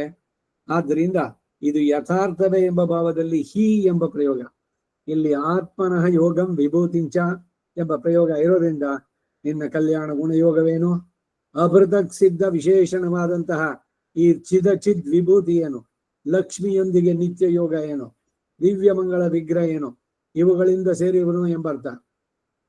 ವಿಭೂತಿಗೆ ಮಿಥ್ಯಾತ್ವವನ್ನು ಆರೋಪಿಸಿದ್ರೆ ಯೋಗ ಶಬ್ದಕ್ಕೆ ಅರ್ಥ ಏನು ಅಂತ ಕೇಳಬೇಕಾಗತ್ತೆ. ಅದ್ವೈತದ ಖಂಡನ. ಇಲ್ಲದೆ ಇರುವುದರ ಕಥನ ಹೇಗೆ ಅಮೃತಪ್ರಾಯವಾಗತ್ತೆ? ಗಗನ ಕುಸುಮದ ಬಗ್ಗೆ ದೊಡ್ಡ ಪ್ರಬಂಧವನ್ನು ಬರೆಯಿರಿ. ಗಗನ ಕುಸುಮ ಇದೆಯೇ? ಆಕಾಶದ ಹೂವು, ಆಕಾಶದಲ್ಲಿ ಹೂ ಬಿಡುತ್ತೆ. ಹಾಗೆ ಇಲ್ಲದೆ ಇರುವುದರ ಕಥನ ಹೇಗಾಗಿತ್ತು? ಮತ್ತು ಕಲ್ಯಾಣ ಗುಣಗಳ ಮಹೋದಧಿ ಅಲ್ಲದೆ ನಿರ್ವಿಶೇಷನಾಗಿರುವವನ ಕಥನ ಹೇಗೆ? ಭಜನ ಅಂತ ಹೇಗೆ? ಅಂತಹ ನಿರ್ಗುಣ ಬ್ರಹ್ಮ ಕಥನ ಅಮೃತಪ್ರಾಯವಾಗಿ ತೃಪ್ತಿ ಇಲ್ಲದ್ದು ಹೇಗಾಗತ್ತೆ? ಇವೆಲ್ಲ ಅದ್ವೈತದ ಖಂಡನ. ಈ ರಾಮಾನುಜರ ಭಾಷ್ಯ. ಅಹಂ ಸರ್ವಸ್ಯ ಪ್ರಭವೋ ಮತ್ತಃ ಸರ್ವಂ ಪ್ರವರ್ತತೆ ಇತಿ ಸಂಕ್ಷೇಪೇಣೋಕ್ತಂ ತವ ಸೃಷ್ಟ್ಯಾದಿ ಯೋಗಂ ವಿಭೂತಿಂ ನಿಯಮನಂಚ ಭೂಯೋ ವಿಸ್ತರೇಣ ಕಥೆಯ ತ್ವಯೋಚ್ಯಮಾನಂ ತ್ವನ್ಮಹಿಮಾ ಅಮೃತಂ ಶೃಣ್ವತೋ ಮೇ ತೃಪ್ತಿ ನಾಸ್ತಿ. ಮಮ ತೃಪ್ತಿಸ್ತಯೈವ ವಿಧಿತೇತಿ ಅಭಿಪ್ರಾಯ. ಭಾಷ್ಯದ ಅರ್ಥ. ಈ ಶ್ಲೋಕದಲ್ಲಿ ಭೂಯಃ ಕಥಯ ವಿಸ್ತರೇಣ ಎಂಬ ಪ್ರಾರ್ಥನೆ ಇರೋದ್ರಿಂದ ಹಿಂದೆ ಉಪದೇಶಿಸಿದ್ದು ಸಂಗ್ರಹ ಎಂಬುದನ್ನ ಪ್ರದರ್ಶಿಸುವುದಕ್ಕಾಗಿ, ಹಿಂದೆ ತಿಳಿಸಿದ್ದನ್ನ ಜ್ಞಾಪಿಸುವುದಕ್ಕಾಗಿ ಅಹಂ ಸರ್ವಸ್ಯ ಎಂಬ ಶ್ಲೋಕವನ್ನು ಉದಾಹರಿಸುತ್ತಾರೆ. ಹಿಂದೆ ಅಹಂ ಸರ್ವಸ್ಯ ಎಂಬ ಶ್ಲೋಕದ ಮೂಲಕವಾಗಿ ನಾನು ಸರ್ವ ಸೃಷ್ಟಿಗೂ ಕಾರಣನು, ನನ್ನಿಂದಲೇ ಎಲ್ಲಕ್ಕೂ ಪ್ರವೃತ್ತಿ ಉಂಟಾಗುತ್ತೆ. ಇತಿ ಎಂದು ಸಂಕ್ಷೇಪೇಣೋಕ್ತ, ಸಂಕ್ಷೇಪವಾಗಿ ಹೇಳಲ್ಪಟ್ಟಂತ.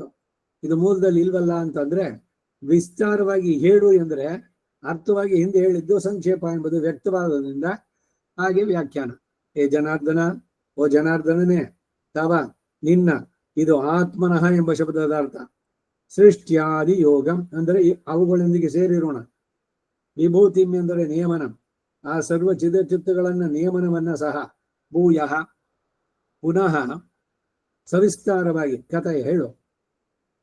ತ್ವಯ ಭಕ್ತ ಪರಾಧೀನನಾಗಿ ಅವರ ಪ್ರಾರ್ಥನೆಯನ್ನು ಸಲ್ಲಿಸಬೇಕೆಂಬ ವ್ರತವನ್ನು ಧರಿಸಿರುವೆಂದ ನಿನ್ನಿಂದ ಉಚ್ಯಮಾನಂ ಮುಂದೆ ಉಪದೇಶಿಸಲ್ಪಡುವಂತಹ ತ್ವನ್ ಮಹಿಮಾಮೃತಂ ನಿನ್ನ ಮಹಿಮೆ ಎಂಬ ಅಮೃತವನ್ನ ಮಧುರನಾಥನಿಂದ ಉಪದೇಶಿಸಲ್ಪಡೋದು. ಎಲ್ಲಾ ಮಧುರವಾದವುಗಳಿಗಿಂತಲೂ ಅತಿ ಮಧುರ.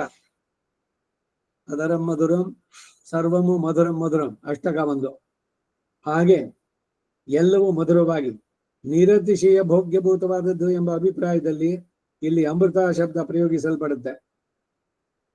ಇತರರು ನಿನ್ನ ಮಹಿಮೆಯನ್ನು ಹೇಳಿದ್ರೇನೆ ಅಮೃತ ಸಮಾನ. ಇನ್ನು ನೀನೇ ಹೇಳಿದ್ದಾದ್ರೆ ಭೋಗ್ಯತಮವಲ್ಲದೆ ಅನ್ಯತಾ ಅಲ್ಲ ಅನ್ನುವ ಅರ್ಥ. ಮೇ ನನಗೆ ತೃಪ್ತಿರ್ನಾಸ್ತಿ, ತೃಪ್ತಿ ಇಲ್ವಷ್ಟೇ. ಮಮ ತೃಪ್ತಿ, ನನ್ನ ಈ ಅತೃಪ್ತಿಯೋ ಅಂದ್ರೆ ನನಗೆ ಅತೃಪ್ತಿ ಉಂಟು ಎಂದು ತ್ವಯೈವ,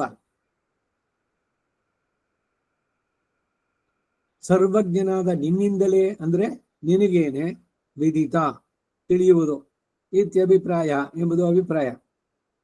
ಇದು ಹಿ ಶಬ್ದದಿಂದ ತೋರುವ ಅರ್ಥ. ಈ ಹಿ ಅನ್ನೋದು ಸಂಸ್ಕೃತದಲ್ಲಿ ಖಲು ಅನ್ನೋ ಪದ, ಇವೆಲ್ಲ ಅದನ್ನ ಸ್ವಲ್ಪ ಒತ್ತು ಹೇಳಿ ಸ್ಪಷ್ಟತೆ ಇದರದಕ್ಕೆ ಬರುವಂತಹದ್ದು ಪದಗಳಲ್ಲಿ. ಎಲ್ಲ ಯೋಗ ವಿಭೂತಿಗಳ ಮಹಾತ್ಮೆ ಶ್ರವಣ ಅಮೃತ ಎಂದು ಹೇಳಿರೋದು ಅದರಿಂದ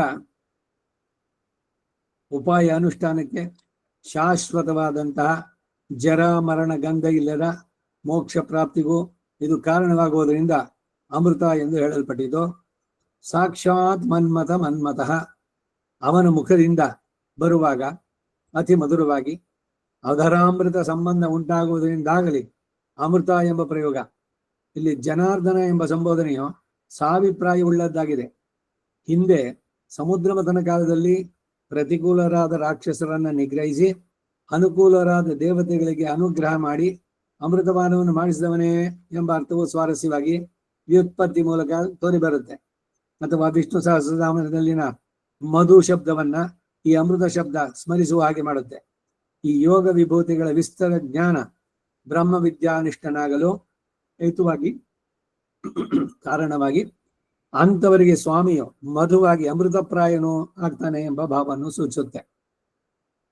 ಒಂದು ಹೋಗೋಣ. ಶ್ರೀ ಭಗವಾನುವಾಚ, ಲಕ್ಷ್ಮೀಯುಕ್ತನಾದ ಭಗವಂತ ಹೇಳ್ತಾನೆ, ಭಕ್ತಾನುಗ್ರಹವೇ ಮುಖ್ಯವಾಗಿ ಭಾವಿಸಿರುವ ಶ್ರೀಕೃಷ್ಣ ಅವನ ಪ್ರಾರ್ಥನೆಯನ್ನು ನಡೆಸಿಕೊಡುವುದಕ್ಕಾಗಿ ಕಥಯಿಷ್ಯಾಮಿ ಎಂಬ ಪ್ರತಿಜ್ಞಾ ಮೂಲಕ ತಿಳಿಸ್ತಾನೆ. 19ನೇ ಶ್ಲೋಕ. ಅಂತತೆ ಕಥಯಿಷ್ಯಾಮಿ ವಿಭೂತಿರಾತ್ಮನಃ ಶುಭಾಃ ಪ್ರಾಧಾನ್ಯತಃ ಕುರು ಶ್ರೇಷ್ಠ ನಾಸ್ತ್ಯಂತೋ ವಿಸ್ತರಸ್ಯ ಮೇ. ಮೂಲಕ್ಕೆ ಅರ್ಥ. ವಿಸ್ತರೇಣ, ಚೆನ್ನಾಗಿ ವಿಸ್ತರಿಸಿ ಹೇಳು ಎಂದು ಅರ್ಜುನ ಬೇಡಿದ. ಎಷ್ಟು ವಿಸ್ತರಿಸಿದರೂ ಮುಗಿಯದ ಪ್ರಕರಣದಲ್ಲಿ ವಿಸ್ತರಿಸಿ ಹೇಳು ಎಂಬುದಕ್ಕೆ ಅರ್ಥವಿಲ್ಲವಾದ್ದರಿಂದ ಯಥಾರ್ಥವಾಗಿ ಎಷ್ಟು ಇದೆಯೋ ಅಷ್ಟೆಲ್ಲ ಅರ್ಜುನಿಗೆ ತಿಳಿದಿರುವುದೋ ಅಸಾಧ್ಯವಾದ ವಿಷಯ. ಎಂದೂ ಮುಗಿದ ಕತೆ ಕೇಳಿದ್ದೀರೋ? ಕತೆ ಹೇಳು ಅಂತ ಪೀಡಿಸ್ತಾ ಇದ್ದಿದ್ದು. ಸರಿ, ಒಂದ್ ಕತೆ ಹೇಳ್ತೀನಿ ಕೇಳು, ನೀನು ಎಷ್ಟೊತ್ತು ಕೇಳ್ತೀಯ ನೋಡೋಣ ಅಂತ. ಒಂದು ದೊಡ್ಡ ಮರ ಇತ್ತು, ದೊಡ್ಡದಾದ ಆಲ್ಮರ, ಬಿಗ್ ಬ್ಯಾನಿಯನ್ ಟ್ರೀ ತರ. ತುಂಬಾ ಪಕ್ಷಿಗಳು ಇದ್ವು ಅಲ್ಲಿ, ಗುಬ್ಬಚ್ಚಿಗಳು. ಪಕ್ಕದಲ್ಲೇ ದೊಡ್ಡ ಹೊಲದಲ್ಲಿ ಪೈರು ಬೆಳೆದಿತ್ತು. ಒಂದ್ ಗುಬ್ಬಚ್ಚಿ ಹೋಯ್ತಂತೆ, ಒಂದ್ ಕಾಳು ತಗೊಂಡ್ ಬಂತು, ಇನ್ನೊಂದು ಗುಬ್ಬಚ್ಚಿ ಹೋಯ್ತು, ಇನ್ನೊಂದ್ ಕಾಳು ತಗೊಂಡ್ಬಂತು, ಇನ್ನೊಂದು ಗುಬ್ಬಚ್ಚಿ ಹೋಯ್ತು, ಇದು ಮುಗಿಯೋದು ಯಾವಾಗ? ಇದು ಎಂದು ಮುಗಿಯೋದ ಕತೆ. ಹಾಗೆ ವಿಸ್ತರೇಣ ಹೇಳಿ ಮುಗಿಸೋಕ್ಕಾಗುತ್ತೋ? ಭಗವಂತನ ಗುಣ, ವಿಭವ, ಐಶ್ವರ್ಯ ಒಂದೊಂದು ಕೂಡ ಯಾವ್ದಾದ್ರು ಒಂದನ್ನಾದ್ರೂ ಪೂರ್ಣವಾಗಿ ಹೇಳಲಿಕ್ಕೆ ಸಾಧ್ಯನೋ? ತಮ್ಮರಿ ಮೈ ತಾಮರಿ ಯಾರ್ ಆಳ್ವಾರ್ ಹೇಳಿದ್ರು. ವೇದ ಹೇಳುತ್ತೆ, ಸೋಂಗ ವೇದ ಯದಿವಾನ ವೇದ ಕೆಗ್ಗಸ್ವಿದ್ವನಂ ಕೌಸ ವೃಕ್ಷ ಆಸೀದ್ ಅಂತ.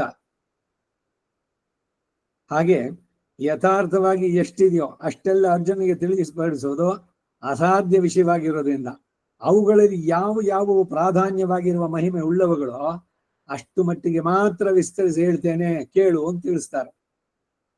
ವಿಸ್ತರಿಸಿ ಹೇಳುವುದಕ್ಕೆ ವಿಭೂತಿಗೆ ಅಂತವಿದ್ದ ಪಕ್ಷದಲ್ಲಿ ಆಗ್ಬಹುದು, ಅಂತ್ಯ ಇಲ್ಲದನ್ನ ವಿಸ್ತರಿಸಿ ಹೇಳಲು ಸಾಧ್ಯವಿಲ್ಲ ಎಂಬ ಅಭಿಪ್ರಾಯದಿಂದ ಉಪದೇಶಿಸುತ್ತಾರೆ. ಯಾವಾಗ ತನ್ನ ವಿಭೂತಿಯ ಮಹಾತ್ಮೆಯನ್ನು ವಿಸ್ತರಿಸಿ ತಿಳಿಯಬೇಕೆಂದು ಶ್ರದ್ಧೆಯನ್ನು ಅವನು ತೋರ್ಪಡಿಸೋದನೋ ಆಗ ಶ್ರೀಕೃಷ್ಣ ಸುಪ್ರೀತನಾಗಿ ಹೇಳ್ತಾನೆ, ಹೇ ಕುರುವಂಶದಲ್ಲಿ ಶ್ರೇಷ್ಠನಾದಂತ ಅರ್ಜುನನೇ, ಹಂತ ನೀನು ಪ್ರಾರ್ಥಿಸಿದ್ದು ತುಂಬಾ ಸಂತೋಷವಯ್ಯ. ಹಾಗೆ ಪ್ರಾರ್ಥಿಸುವುದು ಬಹು ಅಪರೂಪ ಎಂಬ ಭಾವ ಸೂಚಿತವು. ನೀನು ಭಕ್ತನು ಎಂದು ತಿಳಿದ ನಂತರವೂ ನೀನು ಇದಕ್ಕಾಗಿ ಶಾದಿಮಾಂ ತ್ವಾಂ ಪ್ರಪನ್ನಂ, 2ನೇ ಅಧ್ಯಾಯದ 7ನೇ ಶ್ಲೋಕ. ಕಾರ್ಪಣ್ಯ ದೋಷೋಪಹತ ಸ್ವಭಾವ. ಅವನನ್ನು ಕೇಳಿದ ಮೇಲೇನೆ ಇದೆಲ್ಲ ಹೇಳೋಕೋಗಿದ್ದು. ಇಲ್ದಿದ್ರೆ ಅರ್ಜುನ ಕೃಷ್ಣ ಹೇಳ್ಬೇಕಾಗಿತ್ತೇನೋ, ಓ ನಾನೇ ಇಲ್ಲ, ಎಲ್ಲ ನಂದೇ, ಮನ್ಮನ ಭವ ಮದ್ ಭಕ್ತೋ ಮಧ್ಯಾಜಿ ಮಾಂ ನಮಸ್ಕುರು, ನನ್ಗೆ ನಮಸ್ಕಾರ ಮಾಡು, ನನ್ನೇ ಯೋಚನೆ ಮಾಡು. ಯಾವುದೇ ಒಂದು ವಿಷಯ ಕೇಳದೆ ಹೇಳಿದ್ರೆ ಆ ಹೇಳೋ ವಿಷಯ ಇದೆಯಲ್ಲ ಅದಕ್ಕೆ ಅವಮಾನ ಆದಂತೆ.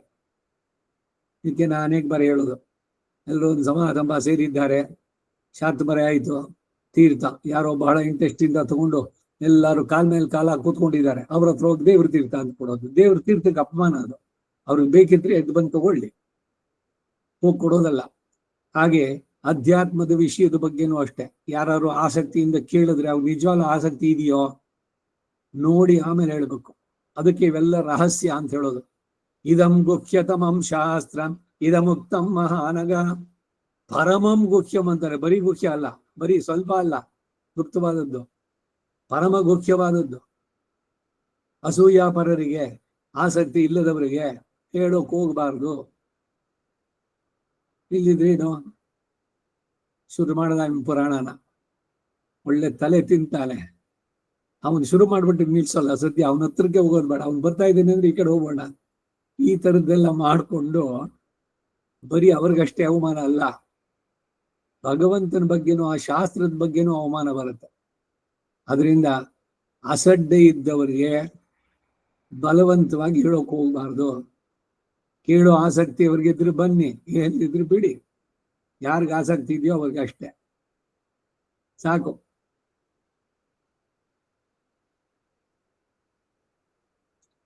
ಶಾಧಿಮಾನ್ ತ್ವಾಂ ಪ್ರಪನ್ನಂ ಎಂದು ಶರಣಾಗತಿಯನ್ನು ಅನುಷ್ಠಿಸಿದ ನಂತರವೂ ನಾನೇ ನಿನಗೆ ವಿಸ್ತರಿಸಿ ಚೆನ್ನಾಗಿ ತಿಳಿಯುವ ಹಾಗೆ ಮಾಡತಕ್ಕದ್ದು ನನ್ನ ಕರ್ತವ್ಯ. ಯಾರೋ ಏನೋ ಒಂದು ಸಂದೇಹ ಕೇಳಿದ್ರೆ ಏನೋ ಅದಷ್ಟಕ್ಕಷ್ಟೇ ಅಂತ ಮತ್ತೆ ಮತ್ತೆ ಅವ್ರಿಗೆ ಸಂದೇಹ ಬರಬಾರ್ದು. ಆ ಸಂದೇಹಗಳನ್ನೆಲ್ಲ ಪರಿಹಾರ ಆಗುವಂತೆ ತಿಳಿಸ್ಬೇಕು. ಇದು ಬೇಕಾಗಿರುವಂತಹದ್ದು.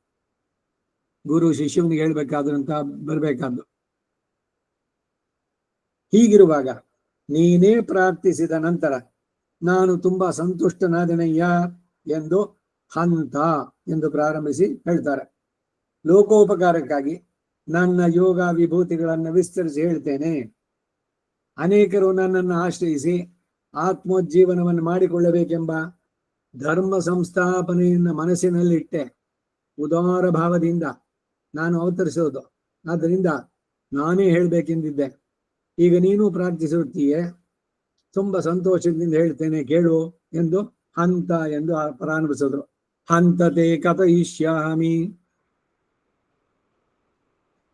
ತೇ ಅಂತಹ ಶ್ರದ್ಧಾಳುವಾಗಿ ಪರಮ ಕುತೂಹಲವುಳ್ಳಂತ ನಿನಗೆ ಕಥಯಿಷ್ಯಾಮಿ, ನಿನ್ನ ಇಷ್ಟಾನುಸಾರ ವಿಸ್ತರಿಸ್ತೇನೆ. ಇದರಿಂದ ಶ್ರದ್ಧೆ ಇಲ್ಲದವನಿಗೆ ಹೇಳೋದಿಲ್ಲ ಅನ್ನೋದು ಕೂಡ ಸೂಚಿತ. ಇದು ಅನೇಕ ಕಡೆಯಲ್ಲಿ ಬರುತ್ತೆ. ರಹಸ್ಯ ಗ್ರಂಥಗಳು ಇವೆಲ್ಲ. ಆಸಕ್ತಿ ಇದೆಯಾ ಪರೀಕ್ಷೆ ಮಾಡಿ ಅವ್ರಿಗೆ ನಿಜವಾದ ಆಸಕ್ತಿ ಇದ್ರೆ ಅವನ್ನ ಸೇರಿಸ್ಕೊಳ್ಳೋದು.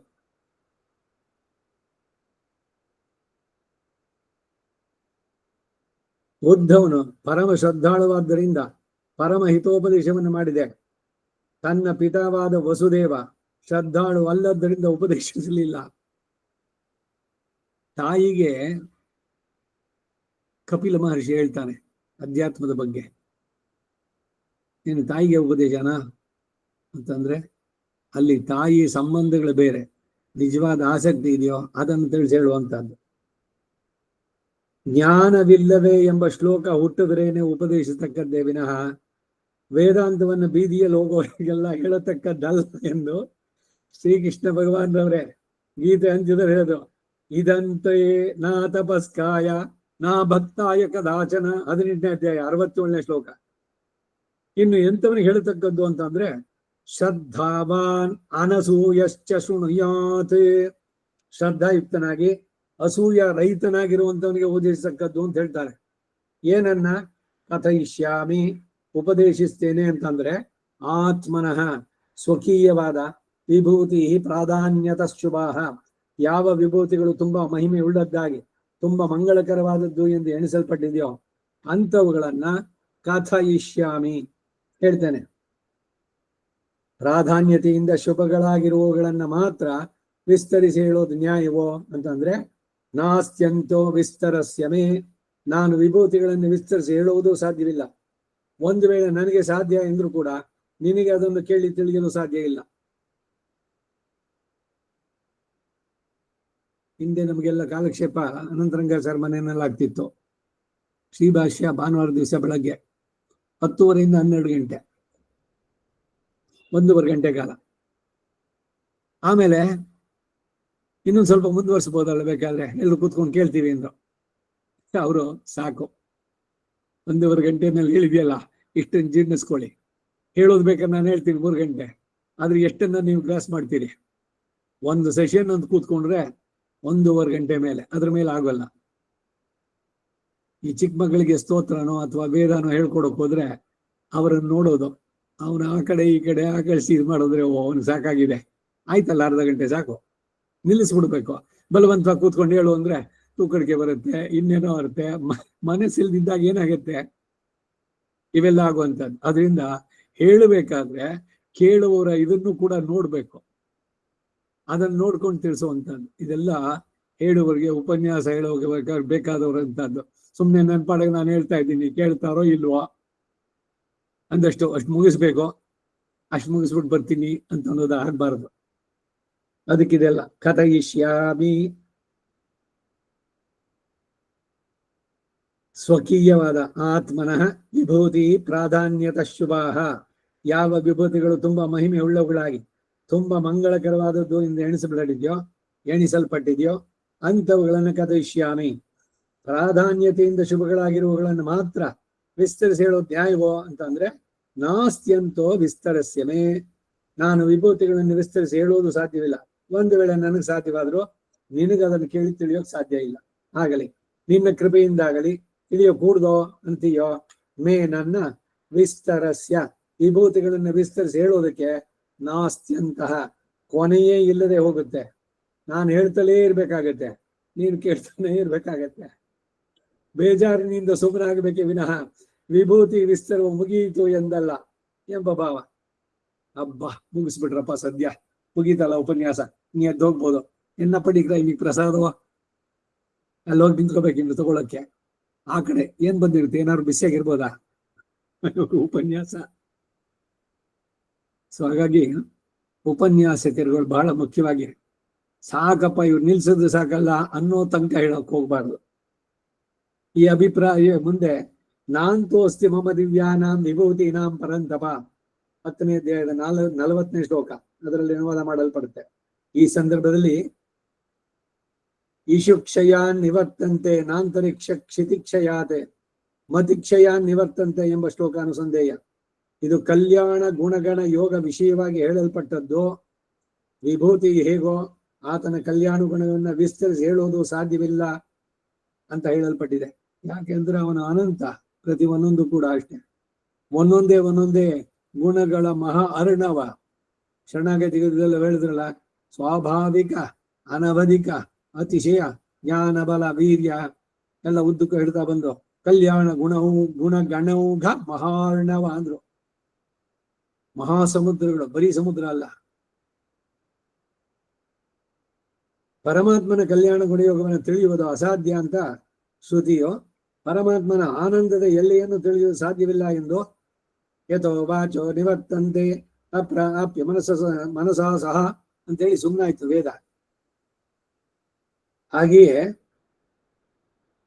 ಯಥಾ ರತ್ನಾನಿ ಜಲದೇಹೆ ಅಸಂಖ್ಯೇಯಾನಿ ಪುತ್ರಗ ತಥಾ ಗುಣಾಚ ದೇವಸ್ಯ ತ್ವಂ ಅಸಂಖ್ಯೇಯ ತೂ ಅಸಂಖ್ಯೇಯ ಹಿ ಚಕ್ರಿಣಃ. ವಾಮನ ಪುರಾಣದಲ್ಲಿ ಸಮುದ್ರದಲ್ಲಿ ರತ್ನಗಳಿಗೆ ಏನಾದ್ರು ಕಡಿಮೆ ಇದೆಯಾ? ಎಲ್ಲ ಪೂರ ತಗೊಂಡು ಬಂದ್ಬಿಟ್ಟು ಖಾಲಿ ಮಾಡ್ಬೋಣ ಸಮುದ್ರನ? ಸಾಧ್ಯವೋ?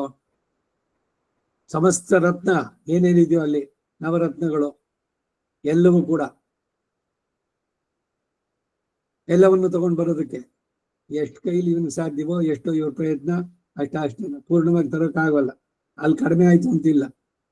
ಹಾಗೆ ಭಗವಂತನ ಗುಣಗಳು, ಅವನ ವಿಭೂತಿ, ಇವುಗಳನ್ನೆಲ್ಲ ಪೂರ್ಣವಾಗಿ ಹೇಳೋಕ್ಕಾಗಲ್ಲ ಅನ್ನೋದು. ವರ್ಷಾಯುತೈ ಯಸ್ಯ ಗುಣಾನ್ ಅಶಕ್ಯ ವಕ್ತುಂ ಸಮೇತ್ ಸಮೇತೈರಪಿ ಸರ್ವದೇವೈ, ಎಲ್ಲ ದೇವತೆಗಳು ಸೇರಿ ಎಲ್ಲ ಒಟ್ಟಿಗೆ ಶುರು ಮಾಡಿದ್ರೆ ಈಗ 4,000 ಒಂದು 2 ದಿವಸದಲ್ಲಿ ಮುಗಿಸೋದು. ಹೇಗೆ ಅಂದ್ರೆ, ನೀವು ಮೊದಲಾಗಿರ ಹೇಳಿ, ಅದರಲ್ಲೂ 2 ಭಾಗ ಮಾಡ್ಕೊಳ್ಳಿ, ಇನ್ನು ನೆಕ್ಸ್ಟ್ ಅವ್ರು 3 ಜನ ಹೇಳಿ, ಒಬ್ಬೊಬ್ರು 2 3 ದಶಕಗಳು, ಆ ತರ ಒಂದೊಂದು ಶತಕ ಎಲ್ಲ ಸೇರಿಸಿ ಒಟ್ಟಿಗೆ ಆಯ್ತು ಅಂತ.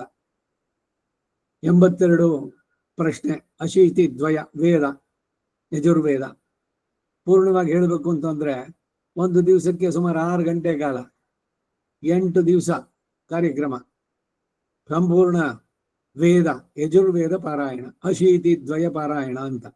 ಅದಕ್ಕೇನ್ ಮಾಡೋದು ಅಂದ್ರೆ, ನೀವು ಸಂಹಿತೆ ಹೇಳಿ, ಅವರು ಬ್ರಾಹ್ಮಣ ಹೇಳಿ, ಇವರು ಉಪದೇಶ ಹೇಳಿ, ಇನ್ನೊಬ್ರು ಆರಣ್ಯಕ ಹೇಳಿ, ಹೀಗೆ ಭಾಗ ಮಾಡ್ಕೊಂಡು ಎಲ್ಲವೂ ಸೇರಿ ಆಯ್ತು ಅಂತ.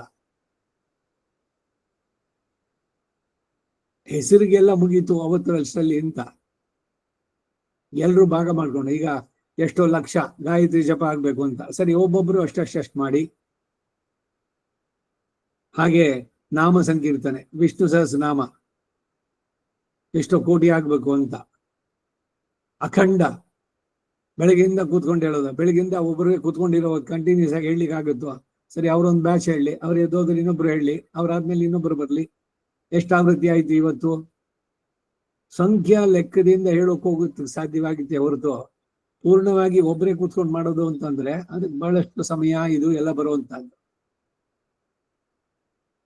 ಹಾಗೆ ಇಲ್ಲಿ ಯಥಾ ರತ್ನಾನಿ ಜಲದೇಹೇ ಅಸಂಖ್ಯೇಯಾನಿ ಪುತ್ರಗ ತಥಾ ಗುಣಾಶ್ಚ ದೇವಸ್ಯ ತ್ವಸಂಖ್ಯೇಯಾ ಹಿ ಚಕ್ರಿಣಃ ತು ಅಸಂಖ್ಯೇಯಾ ಹಿ ಚಕ್ರಿಣಃ ವರ್ಷಾಯುತೈಃ ಯಸ್ಯ ಗುಣಾನ್ ಅಶಕ್ಯ ವಕ್ತುಂ ಸಮೇತೈರಪಿ ಸರ್ವದೇವೈಃ ಚತುರ್ಮುಖಾಯುರ್ ಯದಿ ಕೋಟಿ ವಕ್ತೃ ಭವೇನ್ನರಃ ಕ್ವಾಪಿ ವಿಶುದ್ಧಚೇತಃ. ಚತುರ್ಮುಖನ ಆಯಸ್ಸಿಟ್ಕೊಂಡು ಕೋಟಿ ವಕ್ತ್ರ, 1 ಕೋಟಿ ಮುಖಗಳು, ಬಾಯಿಗಳು, ಅದರಿಂದ ಭವೇನ್ನರಃ ಕ್ವಾಪಿ ವಿಶುದ್ಧಚೇತಃ ಸತೇ ಗುಣಾನಾಂ ಅಯುತೈಕಮಂಶಂ ವದೇನ್ನವಾ ದೇವ ವರ ಪ್ರಸೀದ. ಭಾರತದ ಭೀಷ್ಮ ಪರ್ವದಲ್ಲಿ ಭಗವಂತನನ್ನು ಕೊಂಡಾಡುವಂತ ಶ್ಲೋಕ ಇವೆಲ್ಲಾನು ಸಂದೇಹ. ಅಂದ್ರೆ ಪೂರ್ಣವಾಗಿ ಭಗವಂತನನ್ನ ಹೇಳೋಕ್ಕಾಗೋಲ್ಲ, ಅವನ ಗುಣಗಳನ್ನ ಪೂರ್ಣವಾಗಿ ವರ್ಣಿಸೋಕ್ಕಾಗೋಲ್ಲ. ಅವನಿಗಿರುವಂತ ಆನಂದ ಅದೆಷ್ಟು ಅಂತ. ಈ ಆನಂದವಲ್ಲಿನಲ್ಲಿ ತೈತಿರಿಯದಲ್ಲಿ ತೇಯೇ ಶತಂ ಅಂತ ಮನುಷ್ಯ, ಅಲ್ಲಿಂದ ಕರ್ಮದೇವಾನಾಂ ಪಿತೃದೇವಾನಾಂ, ಅಲ್ಲಿದ್ದ ಇಂದ್ರ ಬ್ರಹ್ಮ ಇಂತೆಲ್ಲ ಹೇಳ್ಕೊಂಡು ಬಂದ ಕಡೆಗೆ ಬ್ರಹ್ಮನ ಆನಂದ ನಾವು ಹೇಳೋಕ್ಕಾಗಲ್ಲ ಅಂತ ವೇದನೆ ಬಾಯಿ ಮುಚ್ಕೊಂಡ್ಬಿಡುತ್ತೆ, ನಿಂತೋಯ್ತು ಅಲ್ಲಿ. ಯಥೋ ವಾಚೋ ನಿವರ್ತಂತೆ ಅಪ್ರಾಪ್ಯ ಮನಸೋ ಸಹ. ಬಾಯಿನಲ್ಲಿ ಹೇಳಿಕ್ಕಾಗ್ಲಿ, ಹೋಗ್ಲಿ ಮನಸ್ಸಿನಿಂದ ಕಲ್ಪನೆ ಮಾಡ್ಕೊಳಕ್ಕಾಗತ್ತೋ? ಅದು ಸಾಧ್ಯವಿಲ್ಲ, ಅಷ್ಟು ಅಸಂಖ್ಯೇಯವಾದದ್ದು ಅಂತ. ಹಾಗೆ ಈ ವಿಭೂತಿ ವರ್ಗ, ಲೀಲಾ ವಿಭೂತಿ ನಿತ್ಯ ವಿಭೂತಿ ಅಂತ 2 ವಿಭಕ್ತ ಎಂದು ಶ್ರೀ ಪರಾಶರ ಭಟ್ಟರು ಹೇಲಾಯಾಮ್ ಅಖಿಲಂ ಚರಾಚರಮಿದಂ ಭೋಗೆ ವಿಭೂತಿ ಸ್ಪರ ಎಂದು ಸೃಷ್ಟಿಗೆ ಒಳಗಾದ ಲೀಲಾ ವಿಭೂತಿ ಎಂದು, ಹಾಗೆ ಸೃಷ್ಟಿಗೆ ಒಳಗಾಗದೆ ನಿತ್ಯ ವಿಭೂತಿ ಎಂದು 2 ವಿಧ ಎಂದು, ಪಾದೋ ಅಸ್ಯ ವಿಶ್ವಾಭೂತಾನಿ ತ್ರಿಪಾದಸ್ಯ ಅಮೃತಂ ದಿವಿ ಎಂಬ ಪುರುಷ ಸೂಕ್ತದ ವಿಭಾಗದ ರೀತಿಯ ಹೇಳ್ತಾರೆ. ಆದರೆ ಈಗ ಶ್ರೀಕೃಷ್ಣ ವಿಸ್ತರಿಸಿ ಉಪದೇಶಿಸೋದು ಲೀಲಾ ವಿಭೂತಿಯ ನಿತ್ಯ ವಿಭೂತಿಯೇ ಅಂತ ಪ್ರಶ್ನಿಸಿದ್ರೆ, ಮಹಾತ್ಮೆಯಿಂದ ಪ್ರಧಾನವಾದದ್ದು 2 ವಿಭೂತಿಯಲ್ಲೂ ಇರೋದರಿಂದ 2 ಸೇರಿಸಿ ಹೇಳಿದ್ರು. ಆದರೆ ಅರ್ಜುನನು ಲೀಲಾ ವಿಭೂತಿಗೆ ಸೇರಿದವನಾದ್ದರಿಂದ ಪ್ರಾಧಾನ್ಯತಃ ಲೀಲಾ ವಿಭೂತಿಗೆ ಸಂಬಂಧಿಸಿದವುಗಳೇ ಹೇಳಲ್ಪಡುತ್ತೆ. ಇದರಿಂದ ನಿತ್ಯ ವಿಭೂತಿಗೆ ಸೇರಿದಂತಹ ವಿರಜ, ಐರಮ್ಮದೀಯ, ಸಹಸ್ರ ತೂಣೀರ ಮಂಟಪಾದಿಗಳು, 1000 ಕಾಲ್ ಮಂಟಪ ಅಲ್ಲಿದೆ ಅಂತೆ, ಸಹಸ್ರ ತೂಣೀರ ಮಂಟಪ, ನಿತ್ಯ ಸೂರಿಗಳು ಸಹ ಏಕೆ ಪಡಲಿಲ್ಲ ಎಂದು ಆಕ್ಷೇಪಿಸತಕ್ಕದ್ದಲ್ಲ. ಅರ್ಜುನ ಕೇಳಿದ್ದು ಈ ಲೋಕದಲ್ಲಿ ಅವನ ವಿಭೂತಿಯನ್ನ ಹೇಳುವಂತಹದ್ದು. ವೈಕುಂಠದಲ್ಲಿ ಏನು ಅನ್ನೋದಕ್ಕೆ ಇಲ್ಲಿಲ್ಲ. ಎಷ್ಟು ಪ್ರಕೃತವೋ ಅಷ್ಟು ಮಾತ್ರವೇ ಉಪದೇಶಿಸಲ್ಪಡುತ್ತೆ, ಎಷ್ಟು ಕೇಳಿದ್ರು ಅಷ್ಟು. ಈ ಛಾಂದೋಗ್ಯ ಉಪನಿಷತ್ತಿನ ಸಪ್ತಮ ಪ್ರಪಾಠಕದಲ್ಲಿ ಭೂಮ ವಿದ್ಯೆ ಬರುತ್ತೆ ಉಲ್ಲೇಖ. ಹಿಂದೆ ಕೂಡ ಒಂದ್ಸಲ ಹೇಳಿದ್ದೆ ನಾನು. ನಾರದರು ಸನತ್ ಕುಮಾರ್ ಹತ್ರ ಹೋಗ್ಬಿಟ್ಟು, ಭಗವನ್ ನನಗೆ ಪರಬ್ರಹ್ಮದ ಬಗ್ಗೆ ತಿಳಿಸು, ನಾನು ಪೂರ್ಣವಾಗಿ ತಿಳಿಲಿಲ್ಲ ಅಂತ. ಅದವ್ರು ಕೇಳಿದ್ರು, ನಿಂಗೇನ್ ಗೊತ್ತು ಅಂತ. ಈಗ ಯಾರ ವೇದ ಕಲಿತೀನಿ ಅಂದ್ರೆ, ವೇದ ಕಲಿಬೇಕಾ, ಆ ಕಂಡೀಷನ್ಸ್ ಎಲ್ಲ ಪೂರೈಸ್ತೀರಾ, 3 ಹೊತ್ತು ಸಂಧ್ಯಾವನೆ ಮಾಡ್ಬೇಕು, ಈರುಳ್ಳಿ ಬೆಳ್ಳುಳ್ಳಿ ತಿನ್ಬಾರ್ದು. ಸರಿ, ನಿಮ್ಗೇನಾಗಿದೆ ಪಾಠ, ಯಾರ ಹತ್ರ ಕಲ್ತಿದ್ರಿ, ಏನಾದ್ರು ಕಲ್ತಿದ್ದೀರಾ, ಎಷ್ಟಕ್ಕೆ, ಇವೆಲ್ಲ ಕೇಳೋದು ಯಾಕೆ, ಇದೆಲ್ಲ ಯಾಕೆ ಕೇಳ್ಬೇಕು ಅವರು ಅಂತಂದ್ರೆ, ಅವ್ರಿಗೆ ಎಲ್ಲಿಂದ ಶುರು ಮಾಡ್ಬೇಕು, ಏನನ್ನ ಹೇಳ್ಬೇಕು, ಅವ್ರಿಗೆ ಏನಾಗಿಲ್ಲ, ಇದು ತಿಳಿಬೇಕಾದ್ರೆ ಗುರು ಸಹಜವಾಗಿ ಕೇಳುವಂತಹದ್ದು. ನಿನ್ಗೇನ್ ಗೊತ್ತು ಅಂತ. ನಾರದರನ್ನ ನಿನಗೇನ್ ಗೊತ್ತು ಅಂದ್ರು ಸನತ್ ಕುಮಾರ. ಇವ್ರು ಹೇಳಿದ್ರು, ನನಗೆ ಋಗ್ವೇದಂ ಗೊತ್ತು, ಯಜುರ್ವೇದ ಗೊತ್ತು, ಸಾಮವೇದ ಗೊತ್ತು, ಅಥರ್ವಣ ವೇದ ಗೊತ್ತು, ಗಂಧರ್ವ ವೇದ ಗೊತ್ತು, ಆಯುರ್ವೇದ ಗೊತ್ತು, ನಾಟ್ಯ ವೇದ ಗೊತ್ತು ಅಂತ ಉದ್ದಕ್ಕೆಲ್ಲ ಹೇಳ್ಕೊಂಬಂದ್ರು. ನೀನು ಹೇಳಿದ್ಯಲ್ಲ ಇದೆಲ್ಲ ಬರೀ ಹೆಸರು ಅಂತಂದ್ರು. ಭಗವಾನ್ ಇದಕ್ಕಿಂತ ಮೇಲಾದದ್ದು ಇದೆಯೇ ಅಂತ ಕೇಳಿದ್ರೆ, ಇದ್ದೇ ಇದೆ ಅಂದ್ರೆ, ಅದನ್ನ ದಯವಿಟ್ಟು ನನಗೆ ನೀವು ಅನುಗ್ರಹಿಸಿ ಹೇಳ್ಬೇಕು ಅಂತಂದ್ರೆ, ಅದಕ್ಕೆ ಮೇಲಾಗಿದ್ದು ಏನು ಅಂತ ಹೇಳ್ಬಿಟ್ರು ಅಷ್ಟೇ. ಆಮೇಲೆ ಅದಕ್ಕಿಂತ ಮೇಲೆ ಏನಾದ್ರು ಇದೆಯೋ, ಇದ್ದೇ ಇದೆ. ಅದೇನು, ಅದನ್ನ ದಯವಿಟ್ಟು ಒಂದೊಂದು ಸಲಿನೂ ನಾರದ ಕೇಳಿದ್ರೆ ಮಾತ್ರ ಹೇಳೋದು, ಇಲ್ದಿದ್ರೆ ಅಷ್ಟೇ. ಈ ಉಪನಿಷತ್ ಕಥೆಗಳೆಲ್ಲ ಬಹಳ ಸುಂದರವಾಗಿದೆ. ಯಾರಿಗೆ ಎಷ್ಟು ಆಸಕ್ತಿ ಇದೆಯೋ ಅಷ್ಟು ಅದರಿಂದ ಮುಂದಕ್ಕೆ ವಿವರಿಸಿ ಅವನ್ ಕೇಳ್ಬೇಕು. ಉಪನಿಷತ್ ಕಥೆನಲ್ಲೂ ಅಷ್ಟೇ. ಈ ತೈತಿರಿಯದಲ್ಲಿ ಭೃಗುರ್ವೈ ವಾರುಣಿ ವರುಣಂ ಪಿತರಮುಪಸಸಾರ, ಭೃಗುವಂಶದವನು ವರುಣನ ಪುತ್ರ ವಾರುಣಿ, ಅವನು ಬಂದ ಅಪ್ಪನ ಹತ್ರ, ಅದೀಹಿ ಭಗವೋ ಬ್ರಹ್ಮೇತಿ, ನನಗೆ ಬ್ರಹ್ಮದ ಬಗ್ಗೆ ತಿಳಿಸುವಂದ. ಅವನು ಹೇಳ್ದ, ತಪಸಾ ಬ್ರಹ್ಮ ವಿಜಿಜ್ಞಾಸಸ್ವ, ತಪಸ್ಸಿನಿಂದ ಬ್ರಹ್ಮವನ್ನು ತಿಳಿಯೋದಕ್ಕೆ ಪ್ರಯತ್ನ ಮಾಡು, ಕಾಡಿನಲ್ಲಿ ಹೋಗು ತಪಸ್ಸು ಮಾಡು. ಸತಪೋದಪ್ಯದ, ಅವನು ಹೋದ ತಪಸ್ಸಿ ಕೂತ್ಕೊಂಡ. ಎಲ್ಲ ಎಲ್ಲಿಂದ ಯಾವುದರಿಂದ ಉಂಟಾಗತ್ತೆ ಎಲ್ಲ.